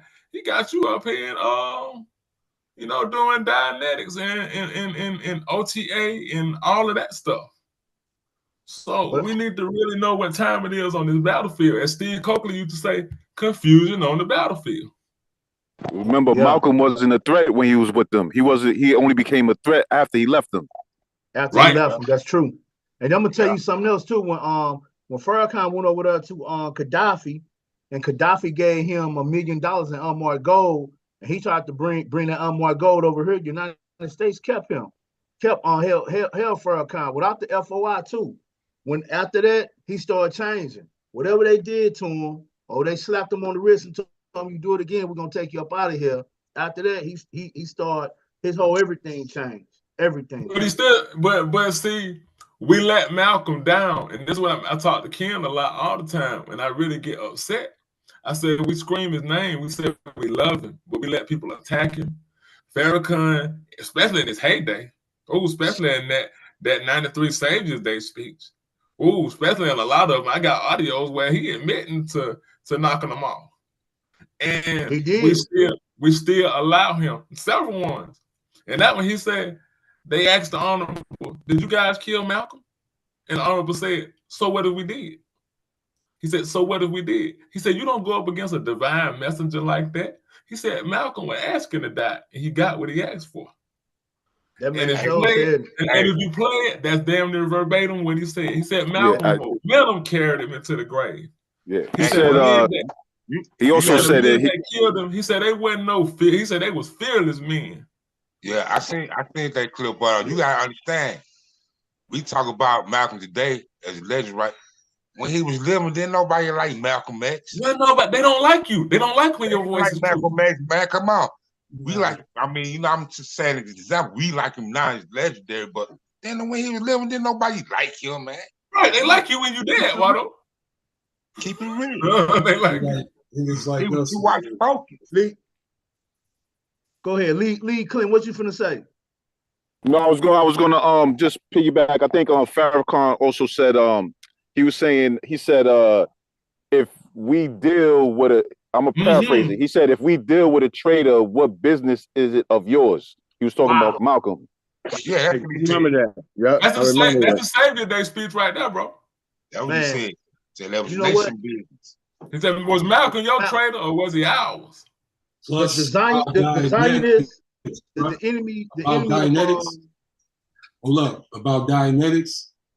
He's also on wax saying L. Ron Hubbard's science of erasing trauma is a science, and Islam respects the science of it. So L. Ron Hubbard is cool in his book. Because and let's go back to our brother Lee's. He also said in that one, he said they claimed L. Ron Hubbard was a racist. He said, I didn't hear no racist teaching. He said, I ain't hear no. He said, if it was, it must have been buried with him. See, this is the mind control. You can talk your sheep in or out of anything. You know what Scientology is, man? It's the precursor and it's the cousin of MK Ultra. Because all it is mind control. And Farrakhan, he said Michael Flager, the pedophile. He kissed him all in the mouth. Yeah, that pedophile reptilian. No, him and Mike pedophile reptilian up there in Chicago. He said that was his brother, man. Yeah, it was close. Yeah, him and Flager. They did a final call on him. On 79th Street, St. Sabina High School. They was close. Trust me on that. Especially back in the 80s. Yep. Yeah, man. And he linked in with Alice's. Pardon me, brother. I was just gonna say real quick. Ain't L. Ron Hubbard with Alistair Crowley? Yeah. And all of them was with the Theosophical Society. Yeah. Now you know the Tavistock. That Tavistock Institute. That's where the Beatles come out of. The Beatles come out that Tavistock Institute. Also, Tina Turner. See, when Ike and Tina went over there, they were Tina Turner was part of that Tavistock. And when Ike was bucking against that, that's how this domestic violence stuff started. And they tried to look at Ike, but Tina was the abuser. Because Ike didn't want to go along with that Tavistock Institute and those rituals that took place. That's why the Beatles came from London and they sent them to the United States, and they just blew up, and they couldn't do they wasn't shit, man. Hey, Shaka. I sir. heard Judge Joe Brown a couple of years ago in the interview. He said the same thing about 2 years ago. Yeah, he said the same thing. He did. If you look it up, you'll see that they were part of that, man. Yeah, that's why she went over. She ended up going overseas, man. But they put her on the pedestal, and talk about she was the queen of this, man. And all she was doing, she was just a white semen demon, man. And that's part of their ritualistic. That's part of the rituals that they do over there. They're Tavistock. That's why, like, once again, the Beatles. Beatles were not talented, man. And Mick Jagger and all, they were not talented, man. They ate off of the pioneers. Even they got Lil Richard, Jimi Hendrix, and others, man. They just emulated them, man. They were the New Kids on the Block and the Eminems of the 50s and 60s. Hey, did you think Ike and Tina had a 50-50 or 100 relationship? Well, Tina was a madam, and when she was in Memphis, man, she had a lot of girls, she was a madam, man, and she had a lot of girls working for her. And she really treated them sisters bad, man. But no, it wasn't 50-50. It was 100-0 because Ike ended up with nothing. Yeah. Hey, yeah. Yeah, but what you said about the abuse and all that, Judge Joe Brown said the same thing you said. He said that it wasn't like that how they portrayed Ike. Nah, man. He said the same thing. And he also said they say she was like a horrible person, man, especially to the kids. Judge Joe Brown. She used to spit on people, man. She used to spit in people's face, man. Oh, wow. Yeah, man. When they asked for autographs and stuff like that, she was very selective. She used to spit on people, man. Yeah, Joe Brown said she was a nasty person. Just Google, y'all get a chance, just Google Joe Brown talks about Tina Turner. It should pop up several things. But see, then the propaganda is how it make him look, and then she get with a white man, and the white man look like he's savior. That's how they do it. Didn't Serena Williams do that? Now she looks like a beige monkey. Sorry for it, man. You actually do. Because look, Little Kim did the same thing to herself. Man, a lot of them. I just saw an old picture of Little Kim earlier. Somebody got in her head and fucked her whole mind up. Little Kim, but you know, I had read, I read something, years ago. And I forget what book it came out of, but it was like she had suffered, a lot of dudes leaving her for either lighter skinned women, i.e. Biggie leaving her for Faith, or leaving her for white women. And I guess she felt like that was the way to look beautiful, or that was what they wanted, or that was. Okay, now some women suffer that disease. They don't see what we see. A lot of it be in the mind, right? So they look at themselves and they see ugliness, I guess. I don't know. But that girl, she was bad, though. She was bad. How does one like that get the disease? Yeah. To us, you know what I'm saying? But see, that's where us as black men, we have to realize how to be, gentle with our women. We can't be tyrants in our household. So, they can look, she can look, all of us could say, she was bad. But when you don't like what you see, yeah, and you can't look good enough. Because they use the Kardashians as the model for beauty. The Kardashians, Kim Kardashian, and then plastic face ice dogs for them sisters, and they use them for the model for standard of beauty, man. Yo, they got Vivica Fox too. Yeah, they got a lot of them. Vivica? Yeah, they got Vivica features. They got Vivica. They got K Michelle. Man, I'm online right now. Oh, they do got her, man. She got a big old wolf chin, man. Yeah, man. Vivica Fox look like if you catch her in the morning without that hair weave and stuff, she look like she just finished fighting Terrence Crawford, man. They got Vivica, man. Again, also, and then we know what the standard of beauty is in Hollywood. White. It's white women. Tiny 2 T.I. wife, man. She's an ice pig too, man. She's an ice pig too, man. She comes from that. Yeah, and then her mother's a straight methadone drinking, Jack Daniels pill popping hillbilly, man. See? So that's why it's so important, and that's why I found that I don't know too many people that looked at it, but I found that Jeezy and Nia Long interview like just disgusting. It was just disgusting on so many levels, and dudes like him should never be allowed to come back into the around us, because you took this Vietnamese chick and you tried to wife her up after black women wasn't good enough, and now when that go belly up, now you come back and you talk about how this, but on top of how his music back then, like these rappers, led to so much destruction, especially here in this city. It led to so much, of teaching one message, teaching our boys and nephews to trap or die. No other option but letting your son go to college. Your son got options. Your children got options. So, we have to really look back to MK Ultra, the influence.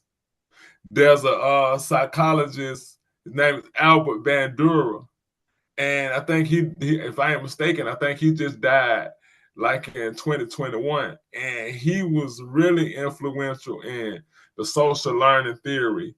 And he always talk about, and I've said this a few times, he talks about what he calls the model. And what the model is, and I would argue that this is where the role model comes from.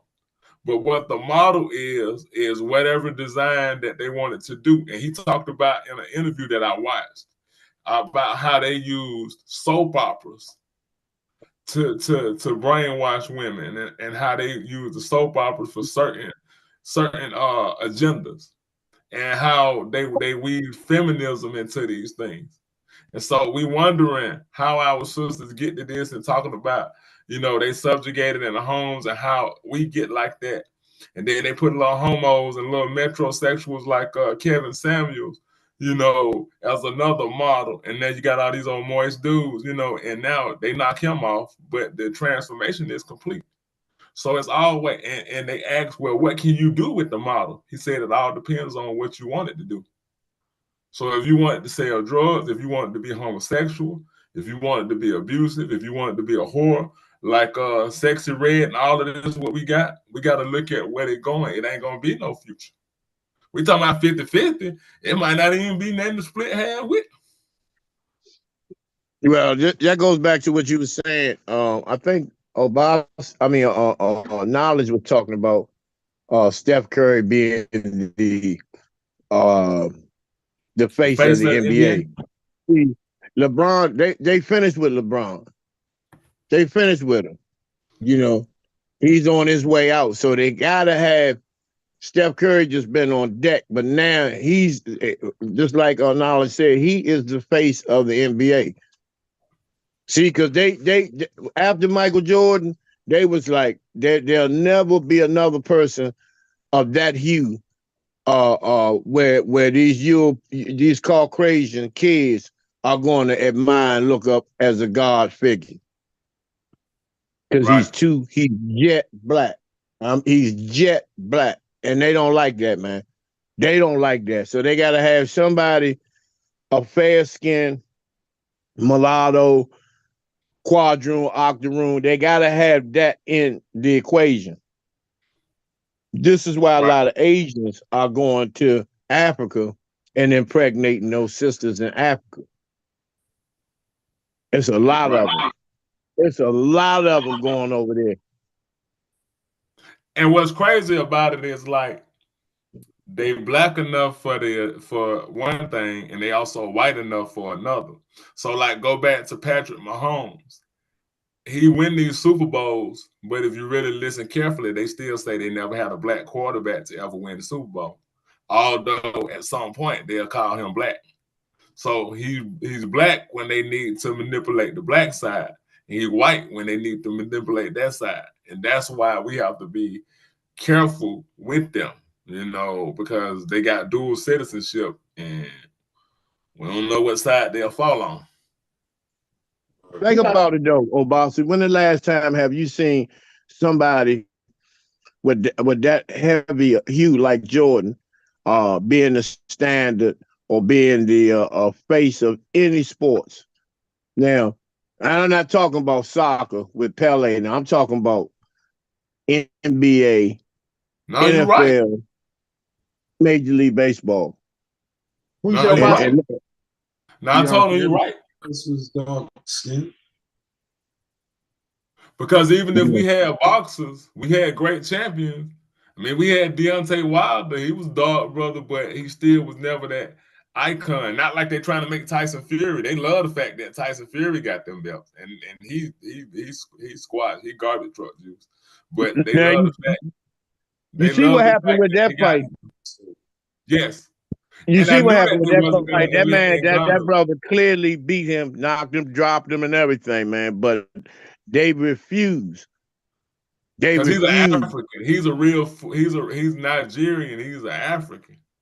Right. Yeah, he punished Tyson Fury. Punished him, man. He got a black eye and everything sitting up in the press conference. Well, see, when you got that Sasquatch type ice monkey, you know, he about 7 feet tall, big Neanderthal, got more hair on his back, than most of us have on our heads. You know, he's a real caveman, a beast. And so they want to make him the symbol, the heavyweight champion of the world. Yep.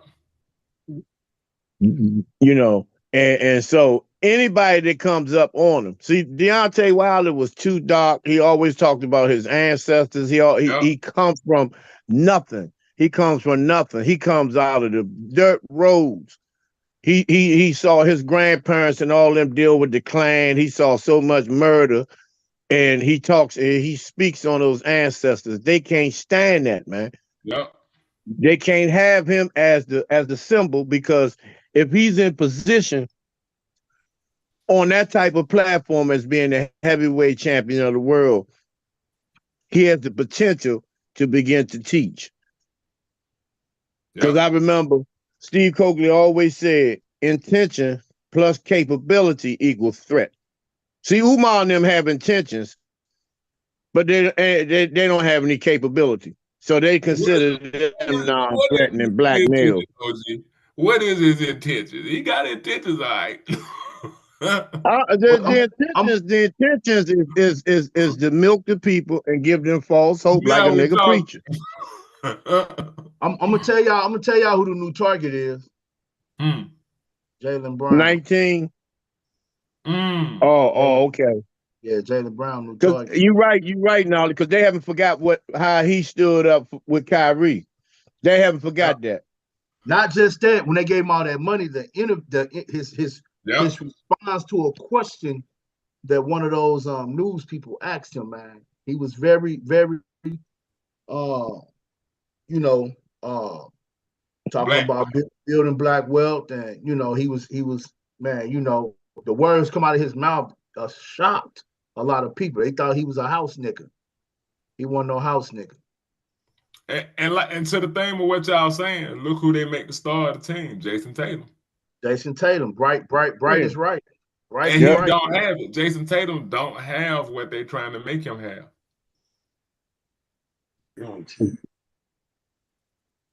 But that's where we at, man. And that's why I say a lot of stuff have to. I agree with Obasi. People, people got to be put on blast, man.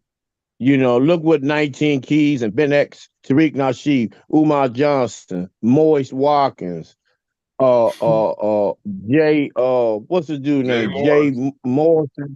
Jay Morrison. What's the punk name down there? Rick Mathis. Them dudes they have to be exposed, man. Not just expose them, but for the sake of future generations, man, because these young people now are looking up to him. You remember at the festival, man, how all the young college boys flocked around him. But you know what, man? Go ahead. Go ahead, OG. I got it. But it reminds me, when at that place, it reminded me of church, because all the women flocked around the nigga preacher. But my little bro said something that stuck with me. He was here. He said, something, big bro? He said, what's funny is, he said, back in the day when you would be dropping knowledge, people would say, oh Lord, here come Malcolm X, or spit that truth, Malcolm X. He said, now the younger generations who don't know about that, they'll say, oh, spit that knowledge, Umar. Oh, you sound like Umar. And see, that's dangerous, because they're looking to him as the face of Pan-Africanism. And he ain't doing that but making a joke out of it. That's why I be so aggressive on that, because we should take them colors serious. We should take Garvey's legacy serious. We don't understand legacy. A lot of black people are afraid, and because since we're talking to brothers, a lot of us fellow brothers are afraid of that word, legacy. And so when we have black kings that have created legacies like that, we got to revere it and guard it, with our lives. We can't leave it to play with. You know who understand legacy, brother? White people. They do. They understand legacy. That's why their empire lasts so long. Because think about it. No human being lived forever. So why is their kingdom been going on for so long? Because they understand legacy. They teach it to their children. As soon as they can walk and talk, they teach that. How they rule, Pan-Europeanism. So they understand legacy. They understand it full well. So you spot on, brother. We gotta get that in us and teach that to our children and teach it to whoever want to listen. We don't understand that because the poison of individualism is upon us, but we don't understand that individualism and collectivism go hand in hand, right? Us being the best humans, the best Africans we could be, supports the collective. So you're right. We do got to get on the legacy game. And a part of that legacy game is understanding that this is not a microwave fix. It ain't gonna just be an overnight thing. Like we might not see it. You know, we probably ain't gonna see it, but we gotta put our work in. We gotta run the race, the relay race, while we got energy and while we got breath in us. So you right, we gotta get on the legacy game. But they immortalize their people, man. When I started learning commerce and when I started learning legacy, the one people that I learned first was the Mormon church. The Mormon church. Them people, man, they instill that stuff, the business aspects of it, all of that. They build. They literally build. Yeah, Brigham Young. Yeah. And that's all it is. It's really understanding that bloodline and how, you know, we can't contaminate. I don't understand how, you know, we got books like Destruction of Black Civilization that just tells us story after story after story. Nice. Yeah. And I'm talking to a lot of conscious cats, and we still don't get it because I expect the sleepers not to get it. Nah, you're right on that. Yo, let's big up the chat real quick. East Shore Entertainment. Salute. You're right. But yo, we got a new subscriber, yo. We got people in South America, yo. They said, brothers. Afro NBV World. I guess it's Afro World in South America. Peace to the family in South America. Yo, I'm gonna hit you up. Maybe we get you on the show, like I said earlier. Hard Grove in the building. Hard Grove. Yeah, what's going on? I've been in here, man. We're just sitting back What's listening. up, G? What's going on with y'all? Y'all doing all right? Yes, sir. Yeah, doing good. Yeah, good discussion. You got anything on it? 50-50. Well, I mean, it's a lot that's been said. First of all, like the brothers on the panel is because Kimwardo shared that video of the traditional verse 50-50. His brother Lead, is he one of those brothers that was in the video? Oh no, this all people. Okay. Well, first of all, the brother that was representing the 50-50, I thought was kind of emotional. I didn't think he did a very good job of representing the 50-50, but I kind of agree with Brother Shaka. It comes down to survival. And we live in a different time and a different culture. We're raised in a different culture nowadays. I think about myself, at a point you can bring in a certain amount and take care of everything around the house. But my lady, as Brother Dion said, it kind of leads to a aspect of control. And my lady, she likes to have her freedom. She likes to be able to do things, when she wants. It's all in a level of respect at the end of the day. But she has her own funds, So me having to ask me to do everything, she's not that type of sister, and maybe she's a non-traditional sister.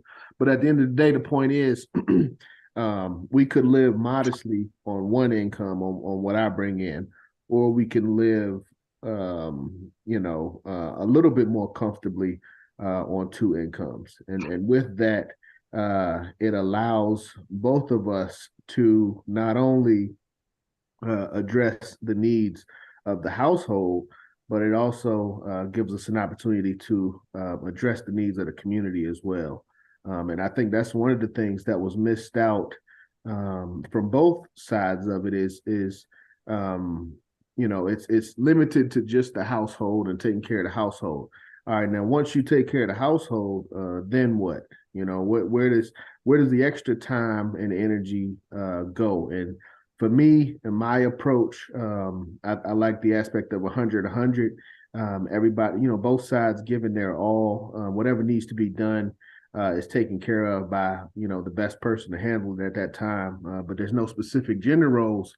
And you combine your resources to basically improve your profit. If you invest in $100 versus investing $150, you get more back the more you invest. You could also lose it as well, but y'all know what I'm trying to say. So I think it's both parties doing everything that they can to contribute. That's what I see as the most successful in this current time. That's what I would say in regards to the main topic. Mm-hmm. Okay, so now we got a good example of a man who has a maybe non-traditional wife who wants her freedom, does her thing, and he deals with it seamlessly. Perfect. Sound great, like he can handle it. The argument earlier was online and all that guys are having problems with that type of relationship. And I think with the sister having something of her own, that's what you're saying?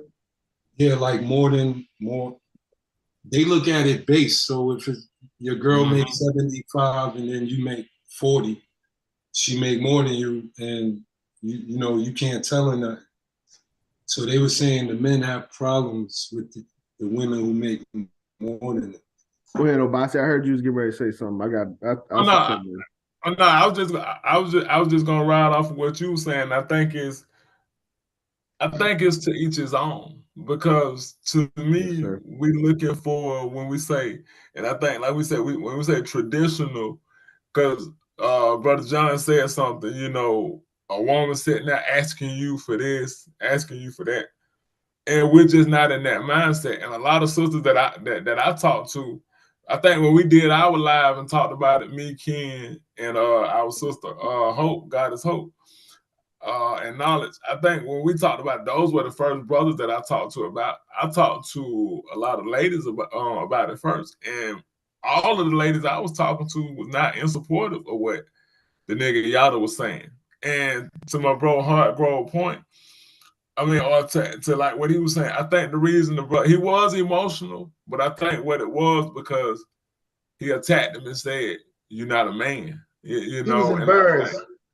He embarrassed him. His goal was to embarrass him and show up, and that last point, as Hardgrove spoke, we don't know what that brother who he was talking to. Again, it was two men talking, and we don't know what that brother's wife or his lady felt like. She could have been a woman that don't want to be sitting at home. She could have been a woman that's comfortable with that.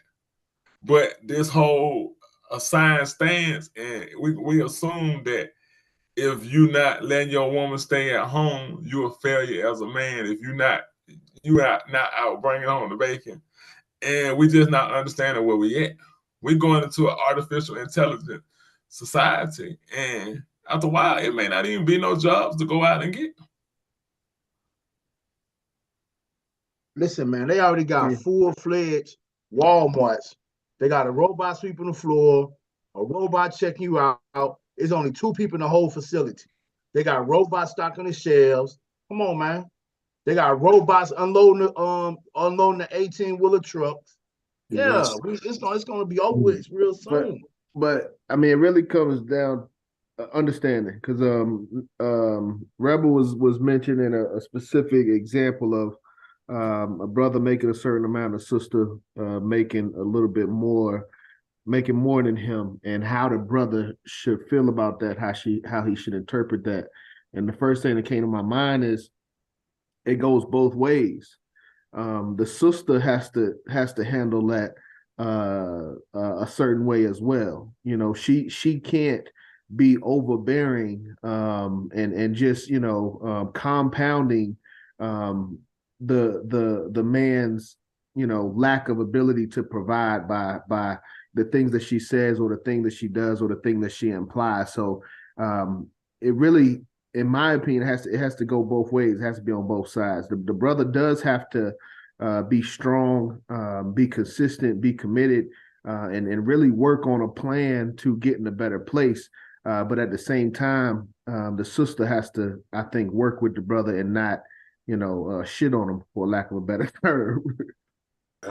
See that word traditional is tricky because it's like, what tradition are we talking about? African, European, which one?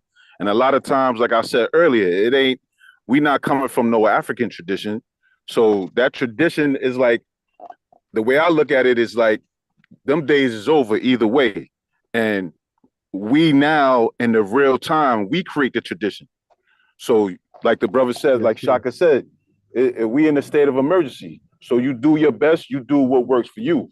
There's no reason for one brother to be looking in another brother's house. Like, oh, your girl, your wife doing this, doing that. Now she needs to be, no. That's what's good for you, my brother. Don't worry about what's going on over here. What works for us works for us. And that's that. Because like, regardless, like if your woman make more money than you, if she respect you and you tell her something, she gonna do it. Regardless, because she know that you're not telling nothing to hurt her. You know what I mean? And vice versa too. Like there's plenty of times I listen to my wife. Why? Because she's smart. And she loves me and she's trying to tell me something that's gonna help me. So I'm not gonna be like, oh, you a woman, you don't know what you're talking about. That's just, we get that from the Neanderthals, that type of thinking. You know what I mean? So we just gotta, like Shaka said earlier, we gotta do our best, do what we can in this modern time. We living in a modern time, so we gotta come with new and innovative ways to live. Like the brother just brought out with these robots. Yeah, we heading down that slow road. So we're gonna have to use our brains to think of how we gonna make a living. So yeah, that whole tradition, that tradition word is tricky because when I hear that word, it automatically make me think of some white people tradition. Yeah. That's a great point. Yeah. Yeah. All right, so let's do some solutions. I know y'all named a few already, but just lay one out real quick. Go ahead. Get a youngins a solution, brothers who deal with. Let me since I got it on top of my head, let me give mine because I've been with my lady now 20 years, and a lot of us on this panel have been in long-term relationships. Salute to that, man. But throughout those 20 years, you go through different cycles and positions, so some of the time, especially straight when I came out of college, because I graduated a little bit after my wife. So, she's already working, and got her, working on her career and all that stuff. And I just finished school, coming, moving back in with her, basically just on the couch, what I'm saying? I mean, I still, I wasn't in a doghouse or nothing like that, but I didn't have any income. So that was a learning experience. It's something that I had to go through, something that as a man, you have to be capable of. But at the same time, like I said, she took the right position as well. And she was supportive, she was patient, and she allowed me to go through what I was going through, because at the same time, like I said, I had a plan, and she knew that I was working towards it. But in a long-term relationship, you're gonna go through those cycles where you don't have any bread, she has bread. You got bread, she ain't got no bread. Both of y'all got bread, both of y'all don't got bread.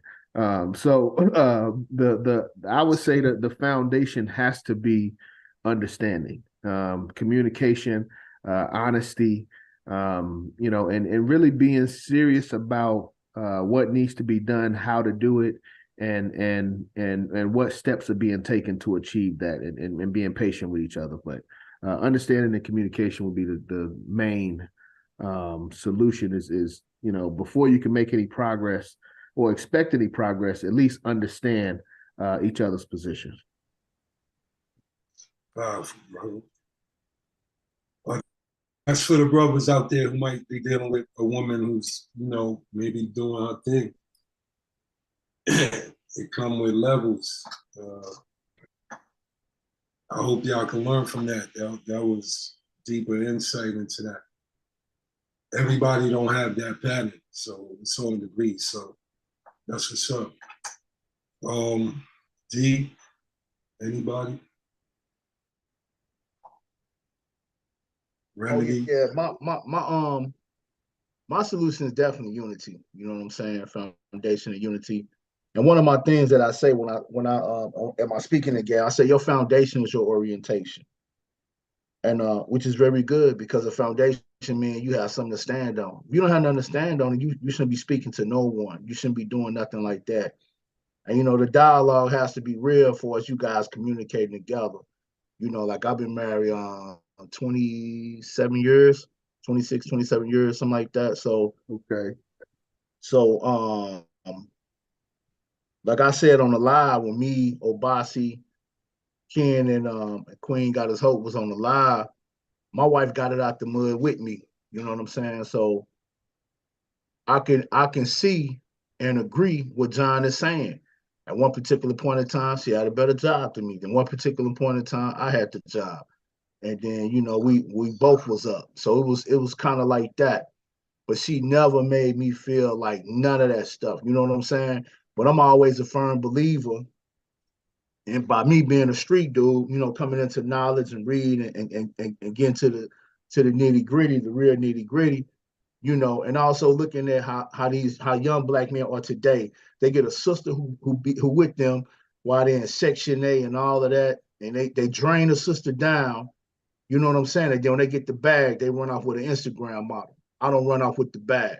If I get the bag, you know, hey, I take it home. I got a clothing line. My first drop, I sold 300 shirts. I didn't run off with that bag. I took that bag home. You know what I'm saying? So we definitely gotta focus on that. And that traditional 50-50 thing, that's out the window, man. There's no way you're able to do that unless you one of them kids who come into money, or one of them I can't think what you call them trust fund babies or something like that or whatever. You know, you can move like that.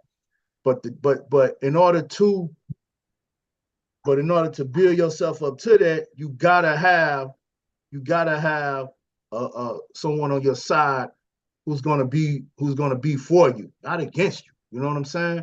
And a lot of people be getting these women mad, and then the woman have to be strong. So really, it's gonna be a test of the two. Are you strong? Are you strong or she strong? Because I know a brother, he been with his sister. Been with a sister for a while, man. You know, he ups and downs, but he always brought the money home. You know what I'm saying? Always brought the money home.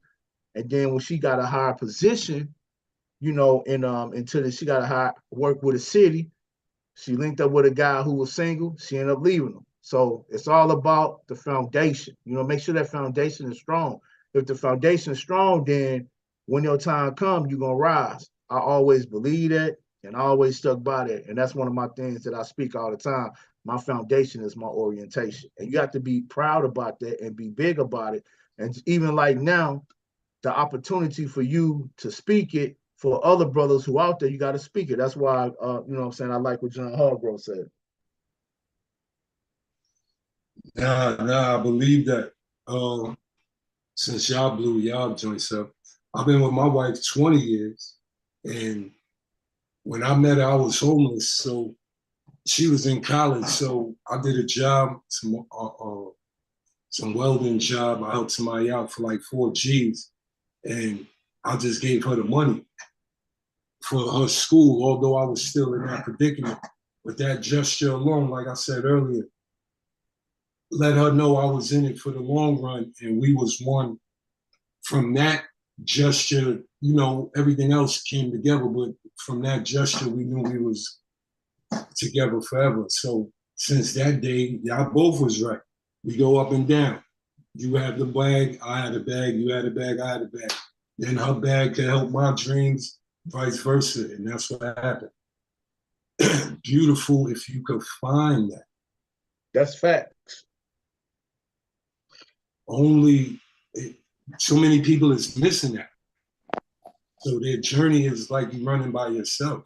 So now when you get with somebody, you kind of like an alley cat. You know what I mean? You used to being alone.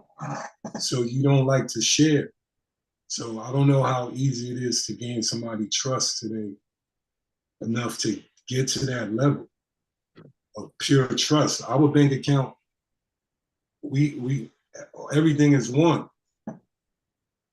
and everything is in her name that I own.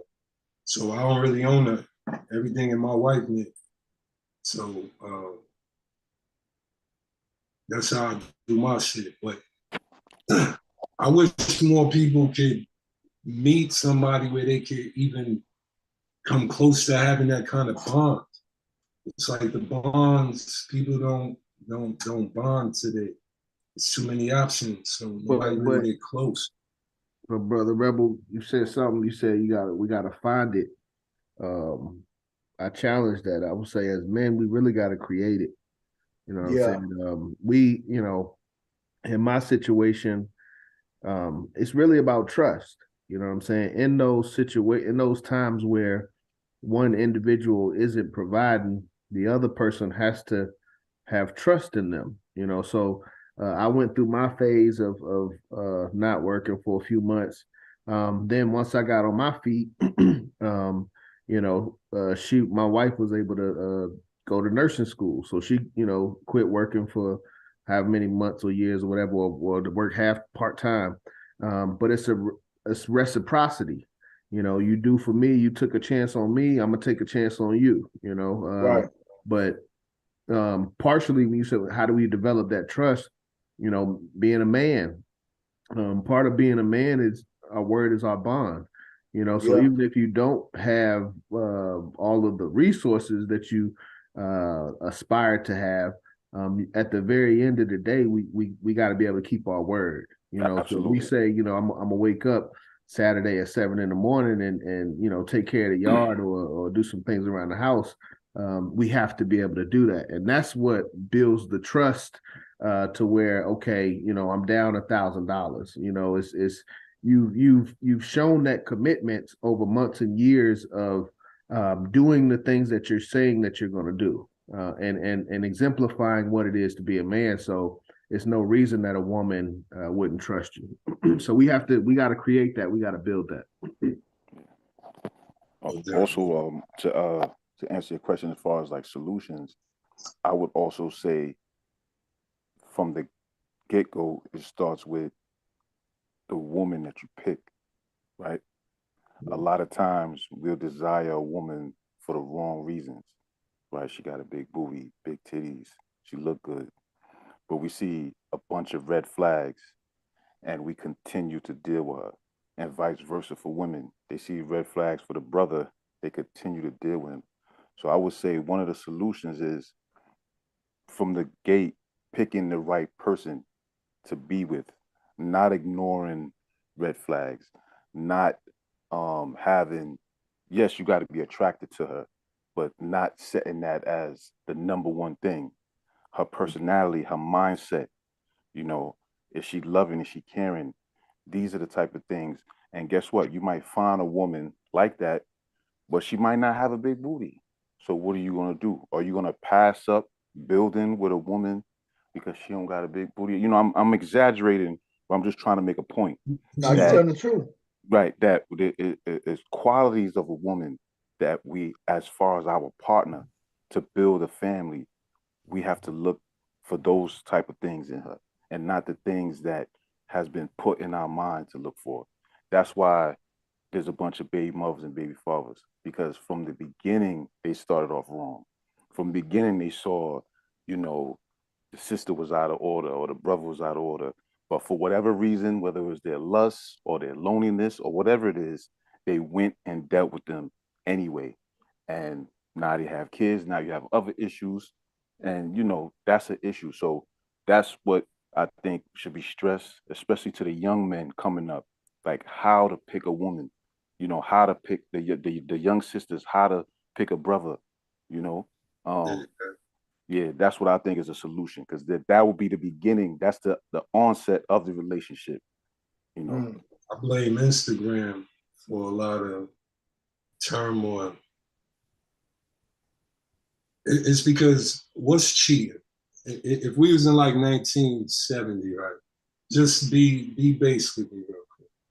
What's cheating on your girl? If you go down the block and you flirt with a girl, you see her naked, would your girl consider that cheating? if Instagram is just calling these young boys to all of those girls with the big butts, so the cute girl at their job, they don't take serious because she don't match kind of the IG girl, but that would be the best match for him and maybe in his life. So a lot of patterns are being destroyed if you break it down to who you really supposed to be with. Right, that's a fact. That's so much so that they're paying for booty now, right? I hear young brothers, they don't even like a natural woman no more because they so used to seeing, like you said, the IG models with the BBL, you know, and they thinking that that's what it is. And obviously the woman is thinking that's what it is because she went and spent the money for it. So you're absolutely right about that. No disrespect, but I don't like none of that. If you naturally really think like that, but if you kind of do it on your own, I've never seen one that looked good yet. You know? A BBL, y'all seen one that look good? They all look the same. And then you have the transsexuals that look the same. To me, you know, is all going down the same road. This carbon, this cutout look of a certain look, and now you don't know if this is a man or woman, whatever. It's unnatural. Right. You know what I mean? So, nah, you're right. That's a good point. What they call that? What's the science of the new missing genders? What they call that? The who? Like if you don't got no penis or no vagina. I think they call that non-binary. Like you're not either or. You just how can you not have a penis or a vagina?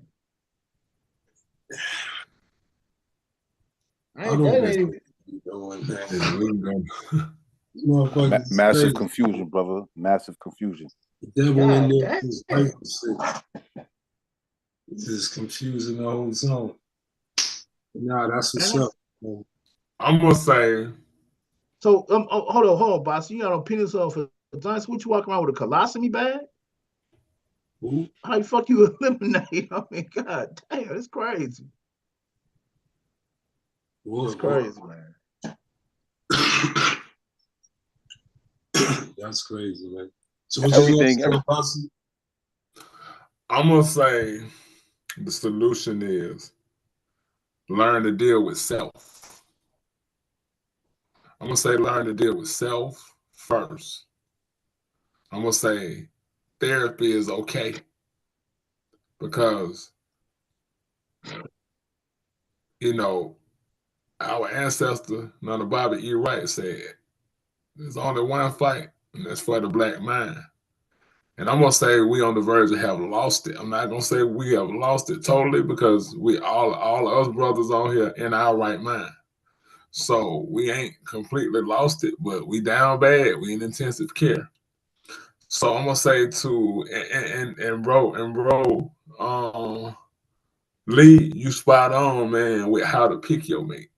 You know, and also with you, brother, Rebel, you're right, man. But I'm gonna say, tell that young man to be careful before he jump into something deep and serious. You know, because one of me and my close friends said, you got to know if you got to love every facet of this woman. She got to love every inch of you. You know what I'm saying? Because we always look at it and, like Hardgrove said, balance. We always look at it to what we don't like. You know, sometimes they might not like, you know, somebody hairline receding. You know, you wasn't her dream guy, your hairline receding. You know, you ain't the right height, you know. So just like the bro said, what if she don't have a big butt? You know, we can't use those physical things because we got to get beyond the physical and we got to get to the mental and the spiritual. So becoming comfortable with yourself, I always tell my little bros, and I tell every young man, every brother need to experience living on his own and providing for himself. So this prevent 50-50 battles. If you used to providing for yourself, hey, like I put a post up the other day, I was joking, but I was serious. I said, yo, ladies, it's homosexual season, you know what I'm saying? So it's some dude, you know. I said, if he asks you who all you live with, he might be trying to do something, you know. So I'm saying, so once you learn how to provide for yourself, and once you learn how to pay bills, once you're not dependent on her paying your bills. She come in and she an asset. You're an asset to her. Y'all are not liabilities to each other. Because I talk to a lot of sisters and they'll say after they've been in a relationship for a while with a man that it's almost like they took on another child because he don't know how to pay bills. Some of these brothers that are providers, the only thing they know how to do is work. So when you know how to hold your kings, know how to run their own castle. I judge a brother off how he run his household. You know, so to lead, you can't get in her house and say you lead and you the man and you moving to her house. And then you end up drinking up her children's juice and telling her what to do in her house. And no, you feel better when you don't work for it. And I salute all y'all brothers that done been in 20-year relationship, you know, because like y'all said, the ups and downs, we don't look at that, you know. Y'all gave me good points to think about that it's times when she got a job and you don't. You got a job and she don't. We ain't looking at that. We just looking in the moment of he got to go out here and do that and not understanding what time we in. So I'm gonna say all to the brothers, you know, instead of getting that bag, get that mind, get that consciousness up.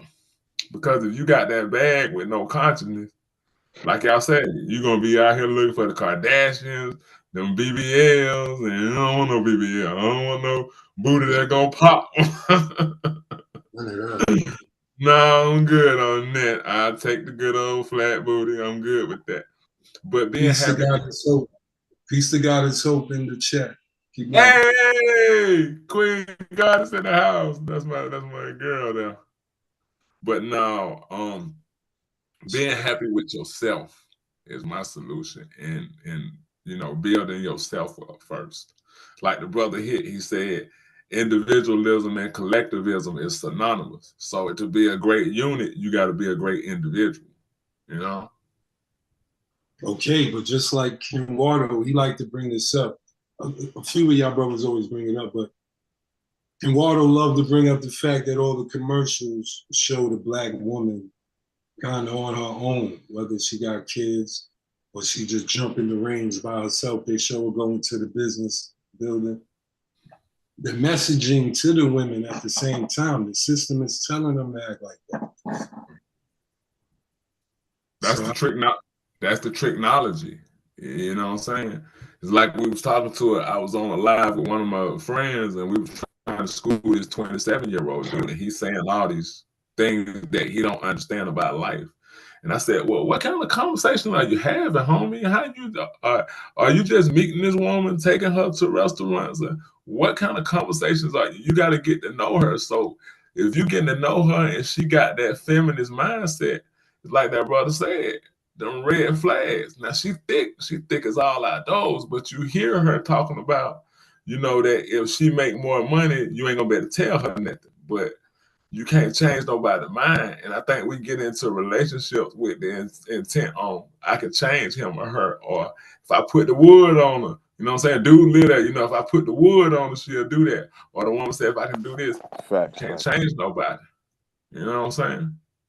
Yeah, you can't change them once they make their mind up, and they see that sense of independency as far as the woman and the womanhood, and taking the picture of the woman with the rag around her head with the fist and the arm holding up. You know what I'm saying? We can do it.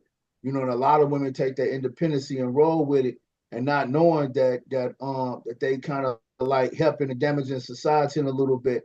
And I'm gonna speak on the Black culture for real. You know, and even in the conscious community, because I go into Wadadas and get something to eat, man. And them sisters being there, man, being cordial and being, you know what I'm saying, he and ha man, with them little homosexual dudes being there, man, be wearing unks and stuff, man. Real homosexual dudes should not have no unk, man. It does not represent that. You know what I'm saying? I'm also speaking to the sisters who be in society, who got the job, and be like, I done heard sisters say this, a man can't do nothing for me. I make myself come. I buy my own house. I got my own diamonds. But the whole thing of this is what makes a nation is how the men treat the women, and is the women gonna be producing, and they taking that away from us. They taking away from the fact that the woman is getting out of her mind of not producing, and the young women today, they don't even want to have no kids, and it's such a higher standard for the man coming into the picture to date today with some of these women. You know what I'm saying? The examples you have to have the bag. You have to come in with the bag and be strong with it, or you gotta meet a woman who's just a straight up freak. You know what I'm saying? You got these women who put the things out there, the sexy red, all that type of stuff like that. You know, and the music is real trash. You know what I'm saying? Where are the when I was coming up, they had music that had soul to it, real love songs, stuff like that. They don't have that stuff no more. They got all this stuff, man. You know, I'm not even gonna repeat it because when I repeat it, it kind of pisses me off. But this the whole thing. This the whole thing. Yeah, this the whole thing of the matter, man. We got to build together. The woman is just important as the man. And in society, they keep promoting that stuff on camera. And somebody mentioned something about the soap operas. I did a study on that soap opera thing too. That whole thing wicked right there, man. I remember in school I had to write a paper on it, man. When you get to the depth of it, man, the rituals, the assignments, and all that type of stuff, just to play a different role, it's all the way around the board wicked. But it also be putting out them signals to different people and stuff like that. So it perpetuates a lot of madness on a very high level, man. So we got to work together. And what I try to do is I try to make sure I have good character, and I keep myself in a position where the young people see us like that, with good character, and we try to hold it down and be honest. You know what I'm saying? Brothers ask me a question, man, about being married, I'll be honest. You know what I'm saying? Do you really love your wife? Yeah, I love my wife. You know what I'm saying? You got to be honest with the youth, because some brothers seeking because they tired of the bull. Then some brothers, they just be like, whatever, man, just give me that big booty girl. You know what I'm saying? So we got to fight, and it's a bad fight, but we got to fight, man. We got to fight for every obstacle. We got to fight for the woman as well as fight for the man. And by us being in the community, we got to stand on what we say. My foundation is my orientation. So if I say something, I mean it. I got foundation behind it. You know what I'm saying? Yes, sir. The black woman is God. Do the math. Yo, I like that. That was powerful. I hope if you're young and you're watching this, don't fall for that internet trap. You got to break the code, yo. You got to break the rules. You got to isolate maybe a few girls and then go through the motions and find you a real one, yo. If you just use sex, it's not gonna work. Anyone can just look at a girl and want to have sex with her, but you don't even know her yet. She could be ugly or pretty, it doesn't matter. You don't even want to know what she is. You just want to have sex, so you can't make a decision based on that, although that has to be in your base decision. You know what I'm saying? How sexy, how attracted you are to the girl, right? But it should take more than that for you to want to. And who said that earlier? They expect for the girl to create the zone. I forgot who said that earlier. But that's key too. A lot of women don't know how to create the zone that can get them a good man. It's kind of 50-50. A girl can lay a trap. These are positives. A girl can lay a positive trap. Like, I'm just making this up. The co-worker at your job, she could always just walk around to the left because you work on the left. But she going all to the front because she always walk near you, just so you could know she like you. You know what I'm saying? So girls could create zones too that could last longer than the first night. That's what I'm saying. What happened to the old school methods, man? How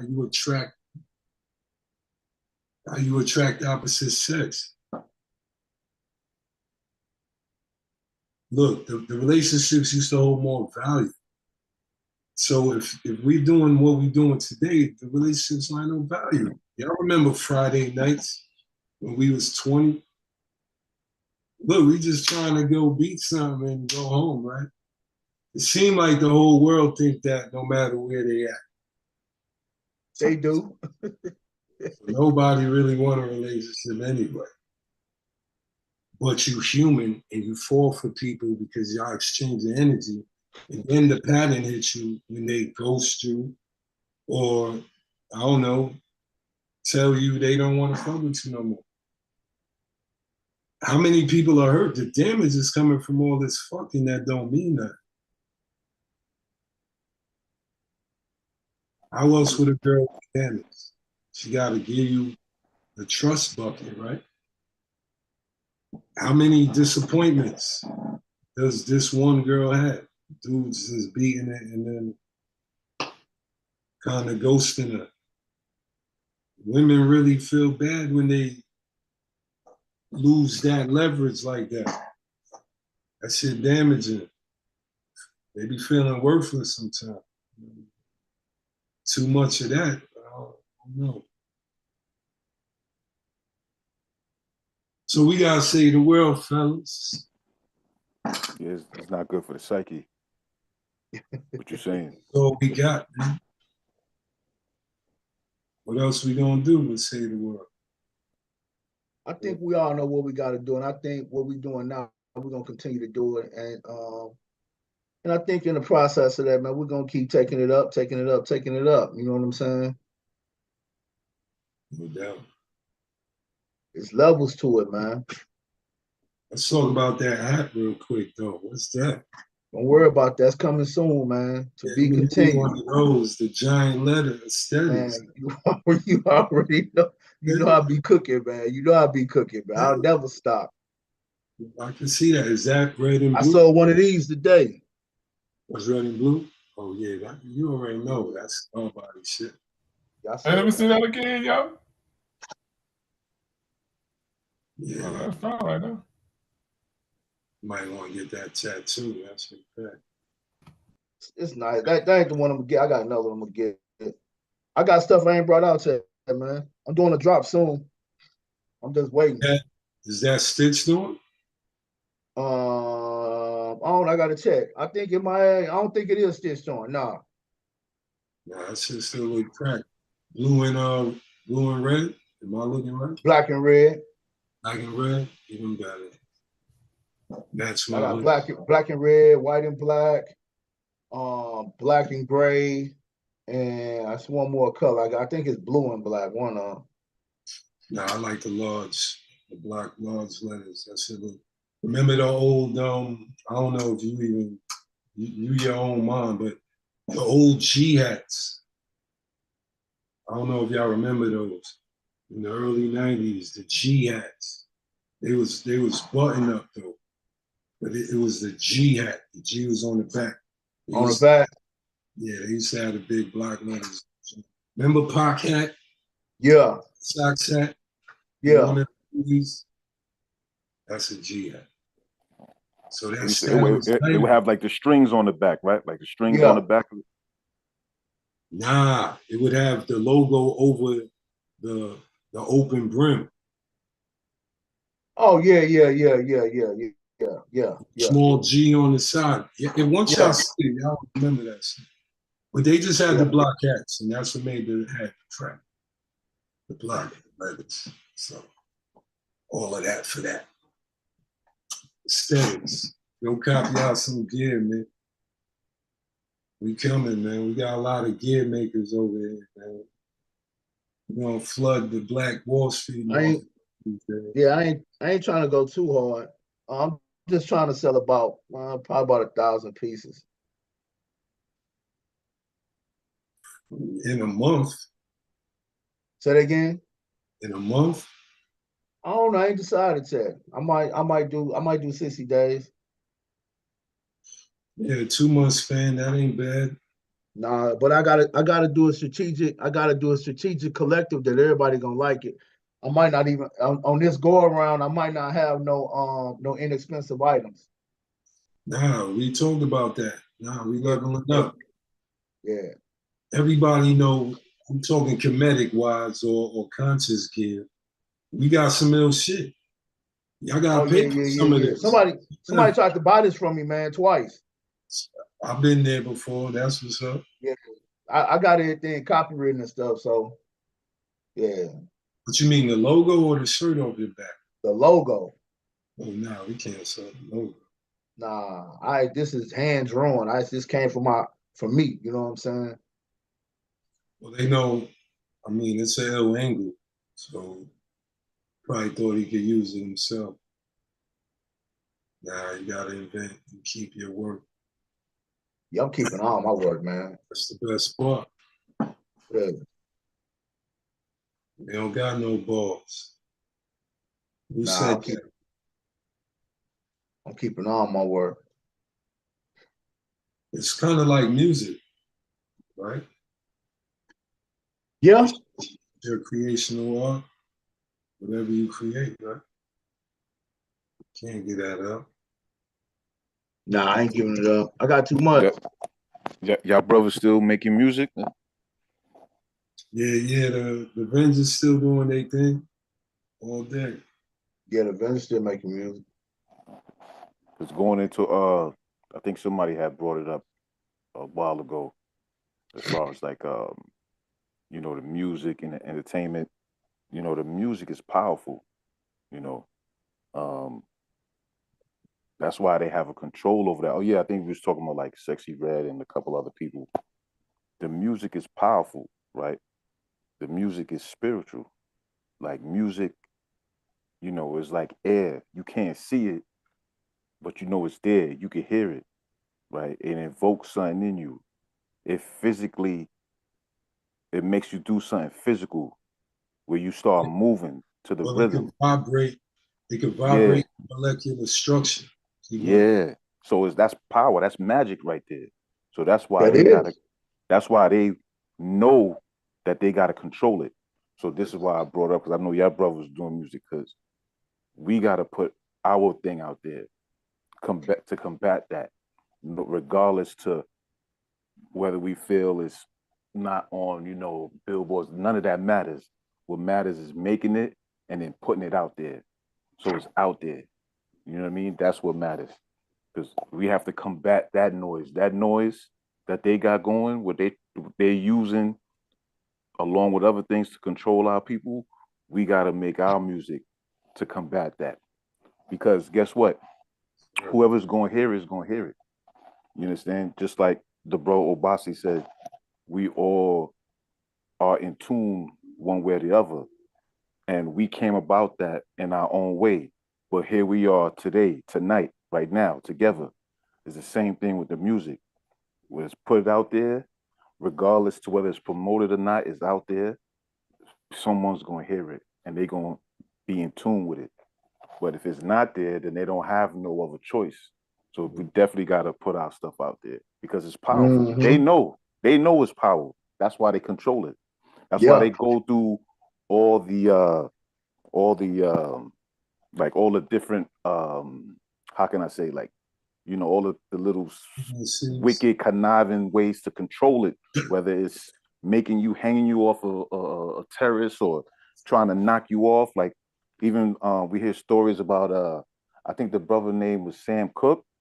I think they tried to knock him off for his royalties. We hear all the talk. We're just talking about Tina Turner. So the music is powerful. So that is something that we definitely got to use in our arsenal, because with technology, it's easier than ever to make it. You can make your laptop could be your studio. You know what I mean? So definitely that. I got an iPhone studio in here right now. That's what's up. That's what's up. I got a straight from the iPhone, man. It's crazy, man. A whole thing right here, man. It sound like you're in the studio. Label said they about to sign AI. The label say finna sign AI. Yeah, so like if I sign Knowledge on 7, I sign you for one level. So I want you to rhyme, but then I'm gonna let the AI take over your whole rhyme sound, and I don't pay you no more.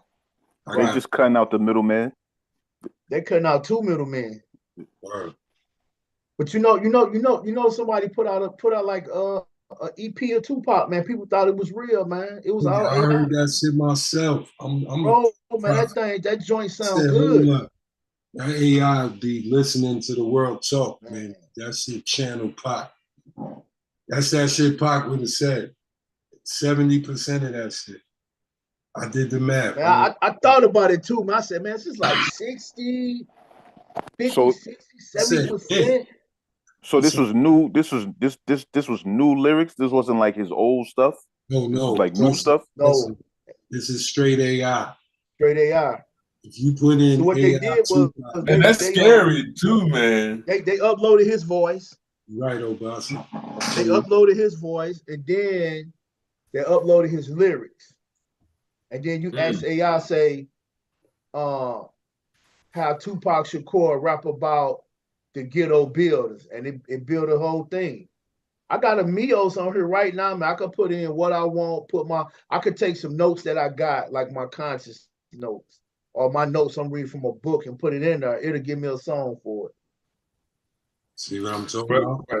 Think of that on a level of like how they could take our voice and manipulate it against us. You know what I'm saying? See, that's where they get you. Again, it's the thing now, right now. So they saying it like, yo, don't, because now hackers are like getting into your banks with the voice verification. So they get into your phone, they call you with the spam to get your voice. Don't say nothing. Like now, I'll be honest, I'm like, hello, who is this?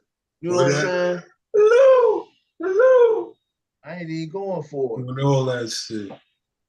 I'm gonna tell you something. This is crazy. I was like, I had a guy send me gave me a check. We did business to business check. So Chase Bank wouldn't cash it over the counter. Said it was too much. I want a member, so I say cool. So I put it in my checking account. So I was having problems with it. So Wells Fargo sent the check back, said it was fraud. I said, this check ain't fraud, man, because I did a mobile deposit. But I went to the bank that Saturday, man. The bank was crowded. This was probably about a month ago. The bank was crowded, man. It was black people in there, Mexican people in there, and they were saying like, yo, they money missing out their account. And some of the reason missing out account because of the voice thing. Like Navy hit me up like, you want to do the voice now? I was like, no. Wells Fargo, no. Anything I got my business account said, I'm not doing no voice, nothing. They're like, you want to set up a PIN code? No, I ain't setting no PIN code. I ain't doing no voice. It's straight old fashioned. Yeah, straight old fashioned. I ain't doing it. 100% with you on that. What'd you say? So I'm 100 with you on that. Straight old fashioned. Yeah, straight old fashioned, man. Cause the guy was gonna hit me with a transfer. I didn't want to do that either, because I know people who do transfers, they don't get the funds. So I say, no, just write me a business check. And we did a business to business like that. And then I took it to his bank, and I asked the teller, I said, you got to tell him how much he got in his account. Do he got enough to cover this check? She said, yeah. So I just put it in my bank, and my bank was tripping, talking about, oh, it's fraud, because I did a mobile deposit. So when I took the check physically into the bank, I went there that Monday because Saturday was messed up. Too many people was in the bank. They was tripping. I said, you know what? I'm cool. I just come back Monday. I ain't even finna wait. The line was like literally, man, almost out the door, man. Black women in there crying. Mexican women who can't even speak English. They're talking about my money. You know what I'm saying? So yeah, that AI joint and that voice verification stuff, that's for the birds. I ain't doing it. Yeah, I heard about that on the news, man. Yeah. I ain't doing it. What? We ain't gonna be able to help it. Every commercial says, get the AI to run your business. Get the AI to fucking sell your t-shirts. Get the AI to fucking teach your kids. Nah, I ain't doing all that, man. What I am gonna do is I'm definitely gonna restrict what I got. Like even on my website, even on my IG, man, I'm not posting no new pictures. When I do this new drop, that drop is only going to be up for 7 days after that. After that, I'm put back on the website, only 2 pictures. You know what I'm saying? Only two things you can buy. I'm not doing the drops. And I'm doing my thing pretty much old school, man, black and white. If you don't know me, you're not gonna be able to buy it. So in order to know me, I mean, in order to buy it, you need to try to know me. So that's pretty much it. So, shit exclusive. The wheels. It's straight exclusive. And that just brings on the thirst, man. That's how these little designers be doing it. But when I first moved to Atlanta, man, by me being a street dude, and you know, I started doing apparel back in Illinois. When I came here, man, I couldn't do it because a lot of the niggas in fashion, man, they was fake, phony. Then you got the tinky winkies. You know what I'm saying? I wasn't rocking like that. I'm like, you know what? I went to 2 meetings after that. That was it for me, man. I said I just make my own way. You know what I'm saying? And I just did it like that. And we all ran into each other. What a perfect match. I know, right? I ran into Ken in the West End, dude out there kicking knowledge, man. He talking about we need to change our status to something. I told that boy up, man, get up out of here, man. I ran into a couple other people in the community, man, because we was at the vegan joint.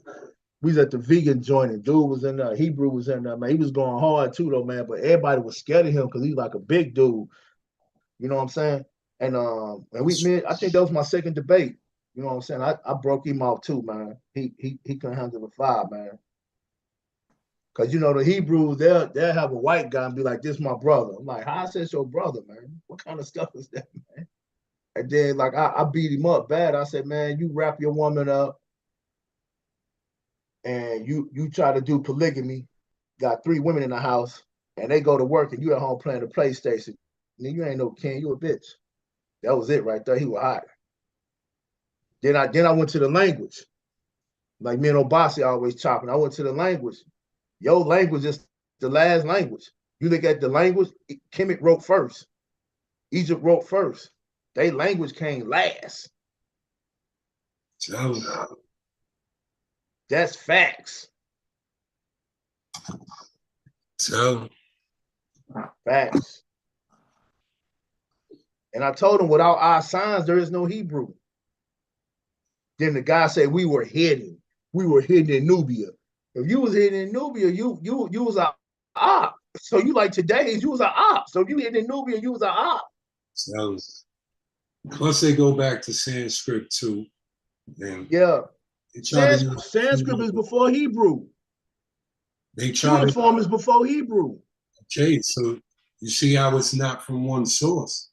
Nah, man. Semitic, Phoenician, all before Hebrew. I got a whole PowerPoint on that joint, man. See, that's what's up. Over with. That's what I'm saying. That's crazy. And each PowerPoint got 5 resource materials. And most of them different. Done. Ali Muhammad and Jabari just had a debate like a month ago. Oh, yeah? Are we the indigenous Indians or are we African? Man, I'm about to check that out, man. They gotta stop. I'm surprised Ali Muhammad's still around, man. That guy done grifted all over the place. Hey, Obasi. It was who? Ali Muhammad and who's the other person? Oh, Jabari. Jabari Obasi. Oh, okay. You know what I call Jabari? Now Jabari got good information. Me and Jabari had words. It's cool. You know what I call Jabari? I call Jabari the comedic jab taker. He damn sure is. Yeah. He damn sure is. He's the comedic jab taker. Look now, the Greek comedic. I know. Let me get to it. He cooked Dan Calloway though. He did. He fried him. He cooked him. He ain't had the books, man. But hold up, where my thing at? Right here, man. That's all. Talk about that, man. You know, I'll stay ready. Stay ready. Man. He cooked him too, man. He hit him. The one book he hit him with was Drusilla Dungeon. She did a real good piece on Ethiopia, man. 1876 to 1941. He hit him with that book, and hit him with another book too. I ain't got the other book, but this book I got on digital form. The other book I can't find. And and he hit Dan Calloway with another brother. He was a Baptist dude. He had a little money, and he ended up falling in love with Egypt, and then started doing research over there. He broke it down. When I say broke it down, man, he got so Jabari actually got that physical book. And that book right there, he do did not. it with a lot. He did it with David Walker Appeal. He did it with a lot of. Man, that one book he got, he do not let that book leave his study room. I'm telling you, that book does not leave.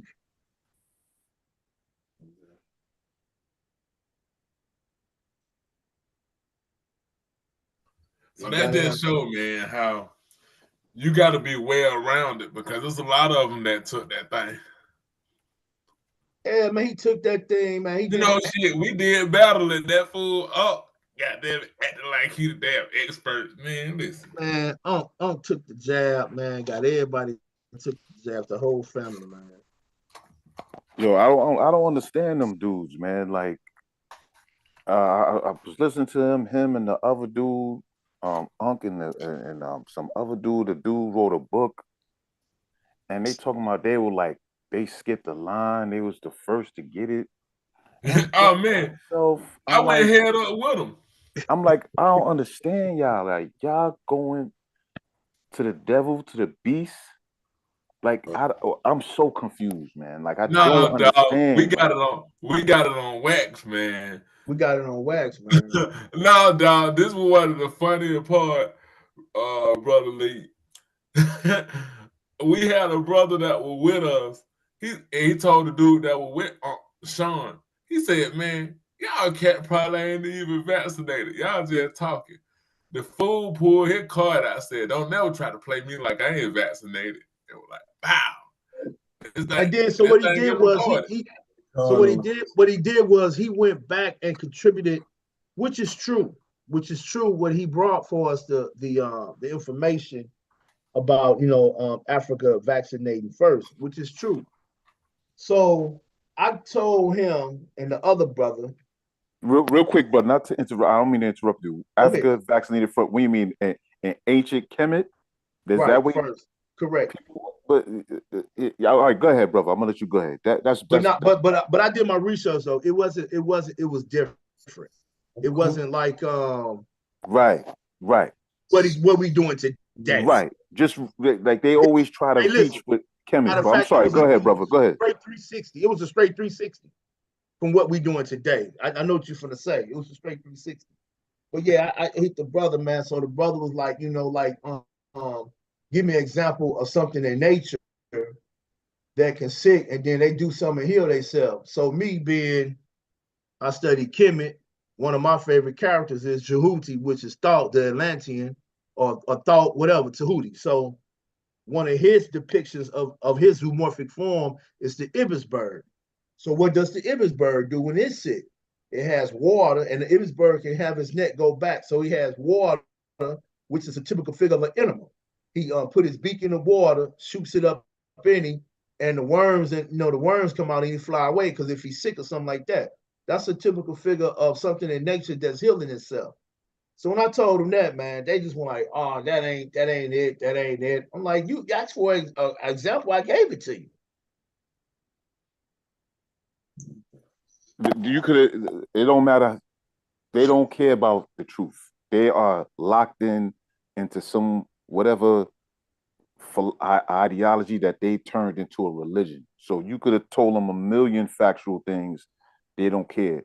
I'm gonna just say it straight. They the ops, because how you promoting Frankensteinism? You promoting Caucasian science, medicine, right? That we know for a fact from our studies and from history that they have weaponized and used against us. I mean, clear-cut examples like the Tuskegee program. You got the sister Harriet Williams. She made that book. She wrote that book, Medical Apartheid. We could go on and on. AIDS in Africa and in America, Ebola. We could go on and on. So how could anyone in their right mind run? Even other white people was like, "Nah, I'm not taking the jab." It's quiet as kept. A lot of and between how I feel about it, a lot of these white people that refuse to take the jab is why they slowed down on it. Because they was ready to go to war with these people. They said, you know what? It was.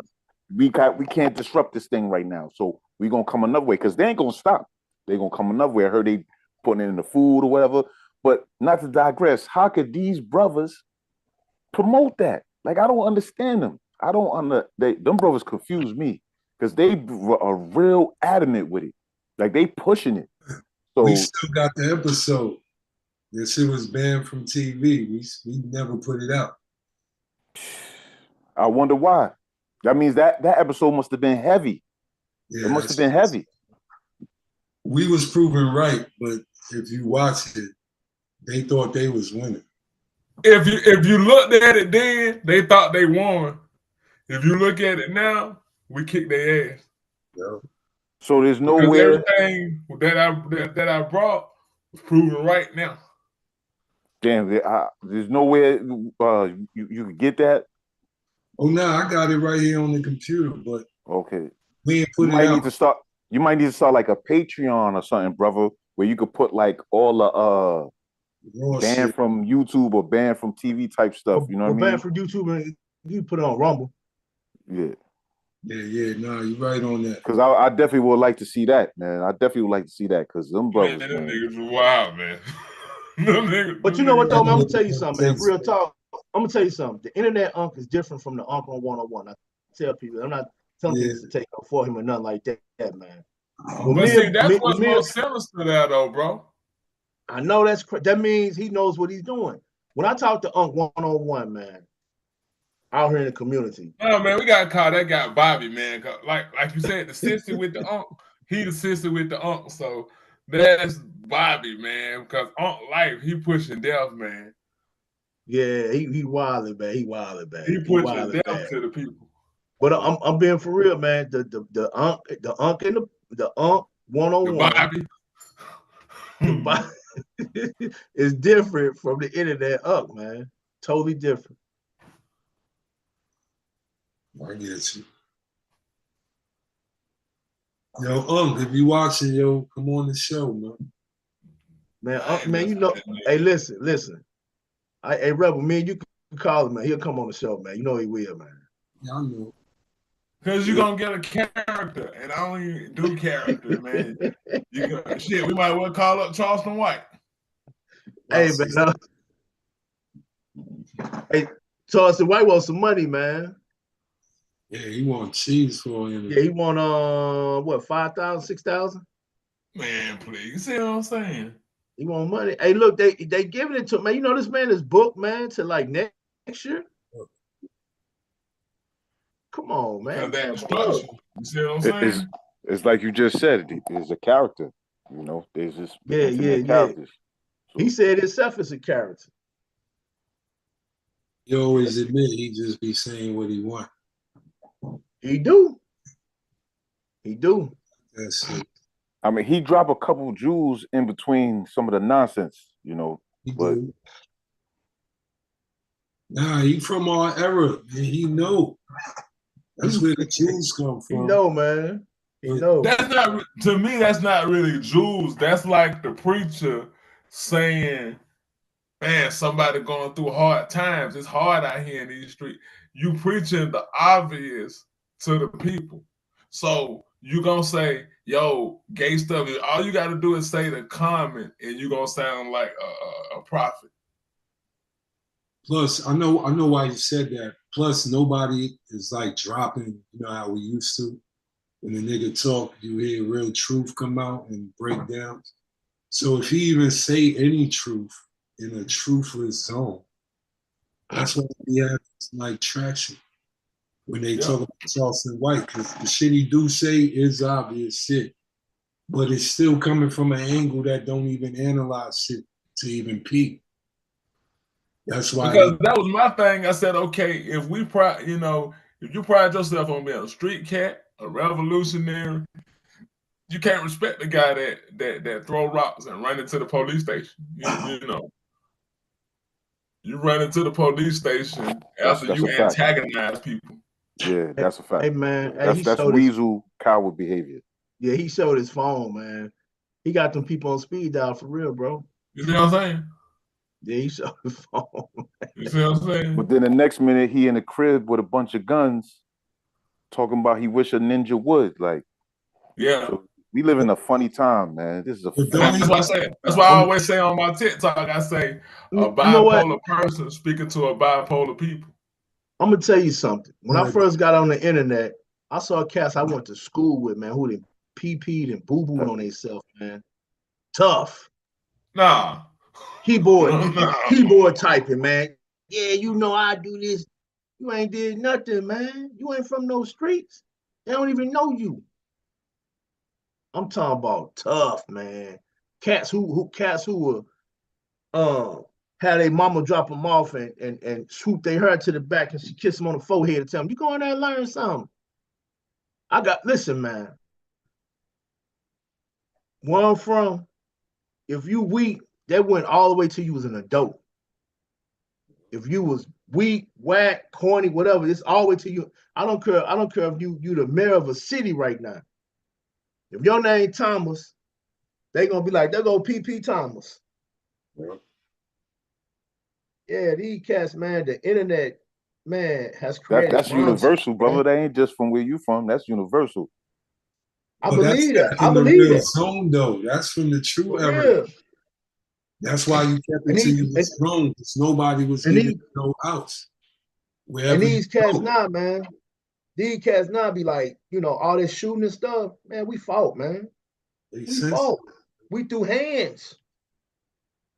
You know what I'm saying? No, the hands had to work. The gunplay was only for extreme measures.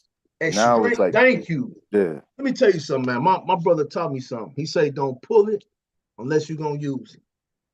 Don't show it unless you know it. So we was taught you're not even supposed to have it unless you're going to use it. You're not walking around with it unless you plan on using it. Yeah. Don't even That's real. Back then you had the jump out boys, so they could come pat you down any minute. So you know, your hands had to work. It was a seriousness to that. And skill. That's gone now. You know, Plus, it's like even beyond that, the 70s, the 60s, there was a little merit into murder. I hate to say it like that, but it was. There's rules to this shit. You gotta punch somebody's moms in the fucking nose or something to get killed. You gotta like really rape somebody's sister or something. Hey, listen, man. The code was serious. So that means that even the killer had a value back then on life, because he knew what that life was and the severity and the punishment of it.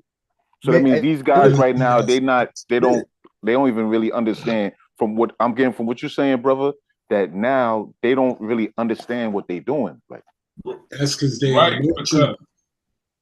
because they manufactured and monetized it. You know, especially, you know, we like to dance around, but we got to look at that 80s and that 90s era when they really brought out quote unquote gangster drive-by music. And I always remember reading Monster Cody book, Sayinka Shakur. And I always remember one section that he said,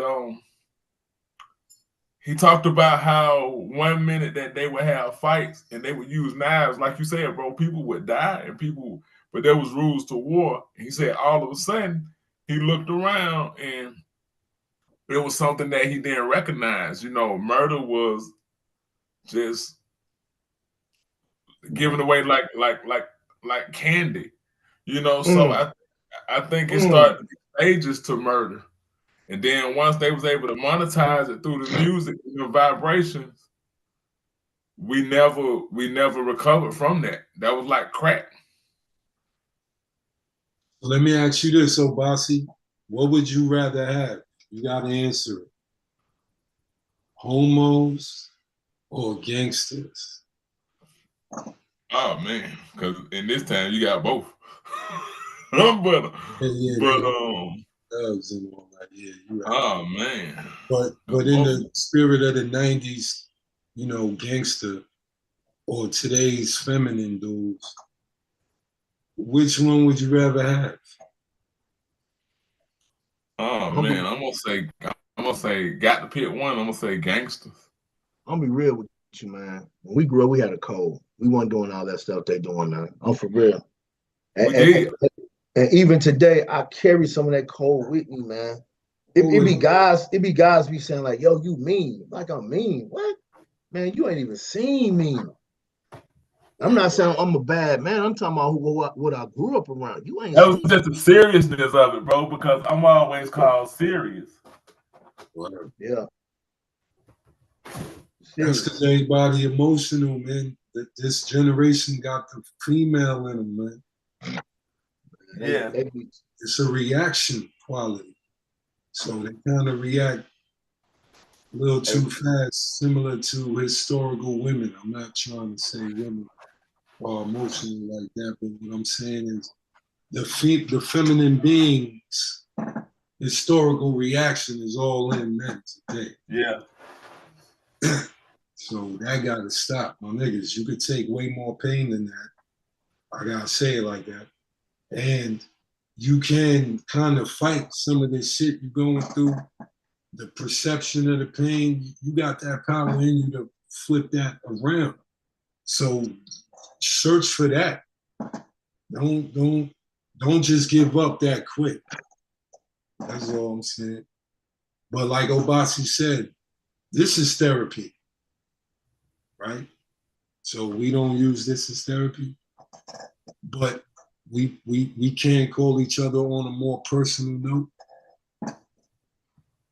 You got to be able to speak, right? Yo, if you alone, speak to the mirror. Fuck that. Definitely. Get it out. Trick your mind. Talk to you. Don't go crazy though. Absolutely. Talk to the mirror, man. But I'm about to hop off in a minute, bro. Yeah, we can end this up. We've been doing our thing all night. 50-50 or traditional relationships. Hope y'all learned something. We all had our own angles. That was beautiful. Hopefully somebody could see something we said and flip it into their favor. So give out your information. Before y'all get off, y'all on Instagram, I follow the brother Conduado. Yeah. On IG. Y'all brothers on Instagram, like where can I link y'all brothers? You can like follow me on Instagram at DSWAT7080, DSWATS7080. And you can also follow me on I got a few IGs. You can also follow Vocal Dialect, VOKAL DIALE. Yeah, Vocal Dialect, VOKALDIALECT.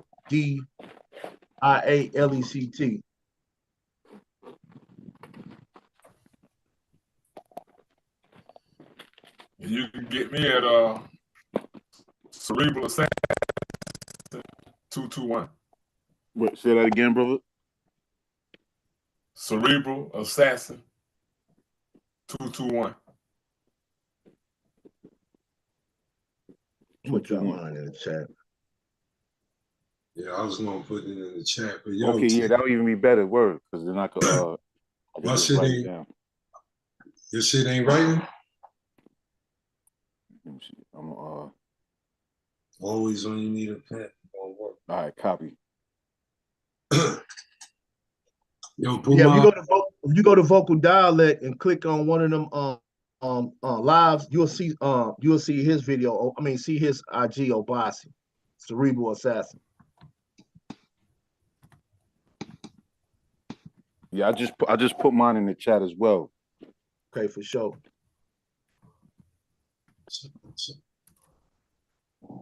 I ain't mean to cut you, Rebel. No. I just did everybody IG joint. My IG is Reb Reddington, REB.Reddington. So, or you could just find us through the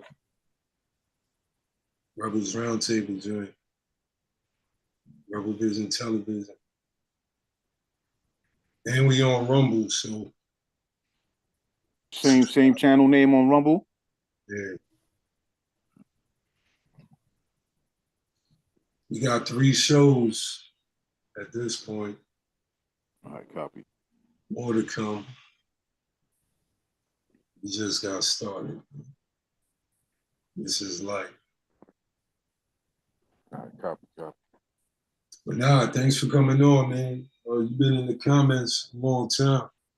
Yeah, thanks for having me, man. Yeah, on Thursdays, like I just got off work, so when you start the show, I'll be at work, so that's why I just stay in the chat. You know, sometimes the signal at work ain't good or whatever, but thanks for having me, brother. I appreciate it, man. Appreciate coming and building with y'all brothers. Dropped a lot of jewels, man. I appreciate you. Speak your mind.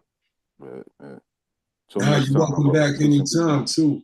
Appreciate it. Yeah, I'm gonna send y'all some stuff, man. Cause I'll be on the other channel, Cooking Devils. So I'm it's not my channel, but they let different hosts go on. It's like some racist shit. Oh, yeah, so I'll be like, yours, sir. Yeah, I did a show over there. I did white deviants, like going into like white sexual deviants. And yeah, I did another show about Black people not Native Americans, man. So yeah, I'm sending links. Okay. Yeah. All right. Wait. This channel lets you like post. Yeah, because this channel, how he got it set up, he like on some he Black, he African, but he like on some Richard Bey type shit. So he be having like all the white racists be coming in there, all the coons be coming in there. You get to talk to him? Yeah, and he be letting everybody just get their shit off. You know what I mean? So I was like, okay, bet. So now I'm gonna say my shit now. I'm like, okay, this what y'all doing? Y'all saying? Because the coons be backing up all the devils. So I'm like, oh, okay, all right. So now we gonna get into it. They couldn't take it. That's what I've noticed about a lot of people. They could dish it, but they can't take it. Once I started going into like Greek and Rome and pederasty, and then linking it back to nowadays, they couldn't take it. They're like, oh, well, you saying all white people, but y'all say all Black people. Y'all say all Black people this and all Black people that, right? So if you understand, that goes both ways. If you're saying Black people are inherently one way, then you're inherently another way too. They can't take it. But yeah, I'm gonna send the link to y'all, man. It's on YouTube, man. Yeah, that's what's up. Yeah, I want to come bang with you. Yeah, definitely, brother. Definitely, you'll like it because you can go head up with them. You know what I'm saying? And he on some like trying to be like America as far as like free speech. Even though he might not agree with you, he letting everybody get their stuff off. Like, you've been looking for a racist white dude to get on this show. They ain't gonna come, man. They too scared. They ain't gonna come. The aura of this show, you know what I mean? They gonna be scared, number one. And the vibration and the aura alone, they ain't gonna come. In order for them to come, they're gonna have to see other white people already. That's when they come in, and that's when they feel comfortable. They come in when they feel comfortable with one, when they see other white people, or when they see 2 Black people talking like white people. When they see Black people on that Larry Elder, that Candace Owens type shit, then they gonna come in. But when they see all us brothers here building, they're not gonna come in. They're not gonna come in. Yeah. Well, we got more truth than ever in that racial battle. We got more truth than ever at this point. Right. We can murder any argument. We're not the monkeys. You're the real Neanderthals. Absolutely. You're the monkey blood. Absolutely. You're the damn savage all through history. You the blood energy vampire. What the fuck you talking? Hey, Rebel, you supposed to be nice, man. What's wrong with you, man? What you mean? You supposed to be nice, son. I thought I was just being nice. Okay, my bad. It get worse than that. If we don't like them, that's like debate lines. If you really haven't, because in New York, that's kind of, there was a time where racial arguments was like at the norm. Right. You kind of going with white people every day at this particular subject. Absolutely. You know what I'm saying? Especially when you go into Manhattan from the boroughs. Yeah. White boys is like, fuck y'all niggas. Yeah. So we had to know a lot more to win more battles with them. That, you can't break their neck. So you gotta kind of know how to win the arguments. What the hell I just do? Yeah, it should look good like that. I can't see myself. I must have pressed something. You got the furry background, but you got so, more. Real quick, I know you're about to get off. Just real quick, just to touch on what you just said. So, how do y'all feel about like the whole out of Africa thing? Because my thing is, I feel like that's a lie. And the reason why I say that is because how is it? Because they saying white people came out of Africa thousands and millions of years ago. But my thing is, how you gonna come out of Africa human and turn into a Neanderthal? So that's my thing. Like, you don't turn from human to Neanderthal. So that whole out of Africa shit to me is a lie. I don't know what y'all feel about that. I mean, that might be a whole elder. An elder broke it down to me. Yeah, like I wear watches, right? So you wear a watch in the sun. What happened to your skin under the watch? You're under this. Okay, so you wear a watch. The sun is blocked. The watch is blocking the sun from penetrating. So when you take the watch off, you're gonna have a tan right there. Tan line. So that's what they saying has happened with the Europeans, for as them being black and going to somewhere and not having no sun, and they become light all the way till they become white. And it's science behind it too. Like our nose are big because we're tropical people, and you getting more out to the brain because you're in a tropical area versus you in a cool area, you getting cooler out to the brain. And it's kind of like they adapted to their environment, and this is what happened because they in the cold, so they get the hair growing down their neck. Yeah, you know what I'm saying. So this is the science. Nah, I know what you're saying, D, but let me throw this at you. So you saying white people are African? That's what they trying to say. Like, bro. in the simple form of it, white people is African. That's what we do. I'm trying to figure out how to get out this screen I'm in. Yeah, that's definitely the argument that's being made. Nah, we're not doing that. Yeah, I don't agree with that. Is an amphibian hairy monkey man that just was in the north.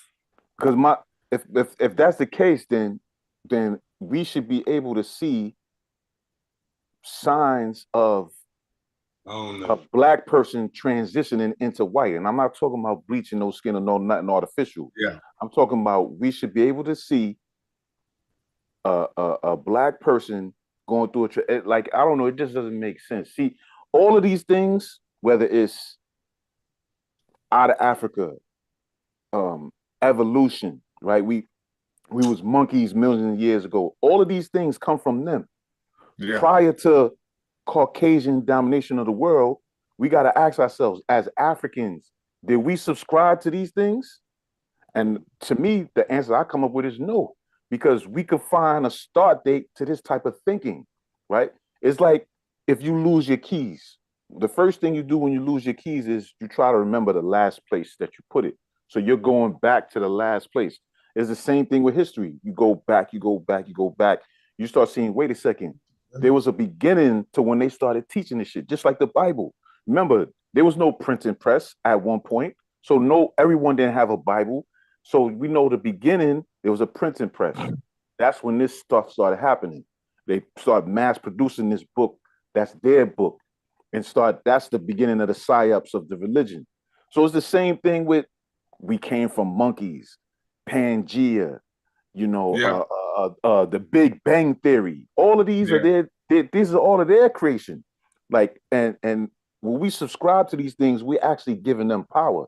So my thing is, ain't no way they're from the Caucasus Mountains. Wherever they come from, that's where they originate. Now the Caucasus Mountain did not have a lot of sun. It actually had no sun. But that seems about right. But what I'm saying is, like, it also says the Caucasus Mountain is like a mile long of ice.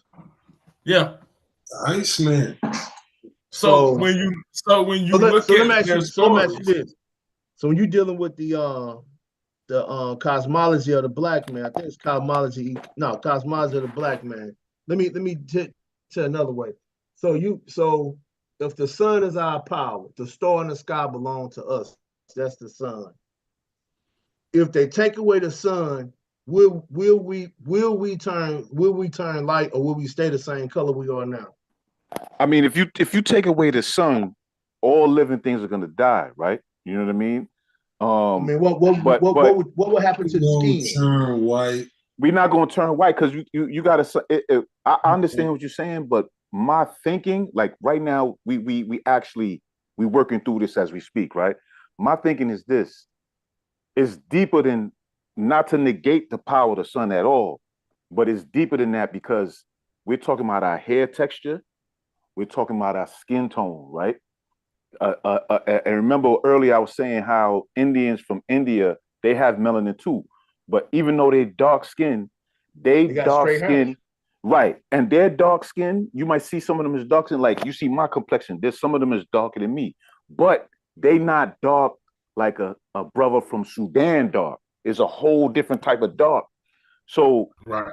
What I'm trying to say is like it has to be like a lot of stuff we don't know. We don't have the answer to it, but it's not what they saying.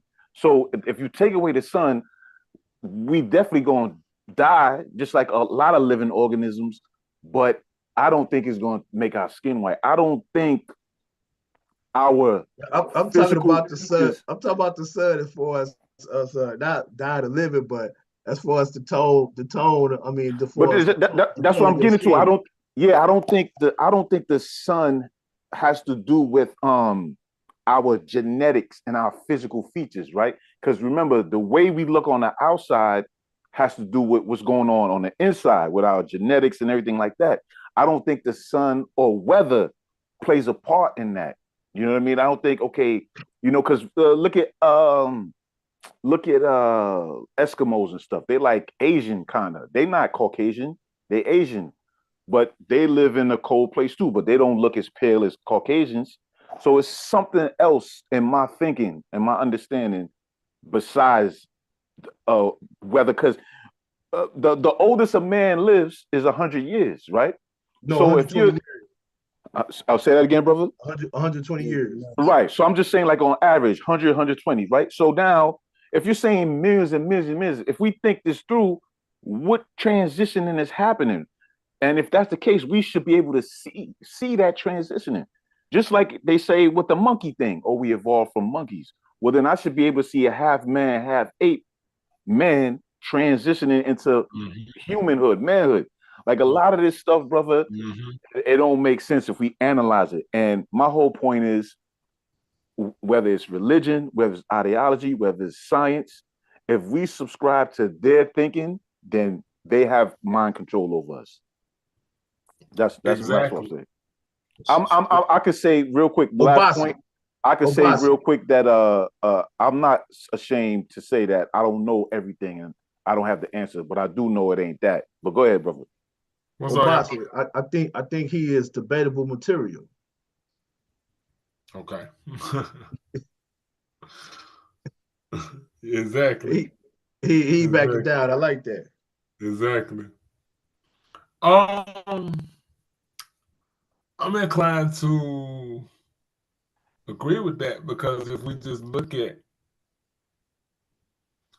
I look at where they come from, and I look at that like you just said, anything without the sun, and they was able to survive without the sun. They thrive without it. The sun cooks them. The sun kills them. So that's when I say they can't be originators of Africa, because how could, names be like Akhenaten and you got a white boy coming up? They were Flavius, they were Maxentius, they were these type of names. They were those type of syllables. They wasn't, Ra looks nothing like them. So when I just look at the basics and put that one and one together, it's like, okay.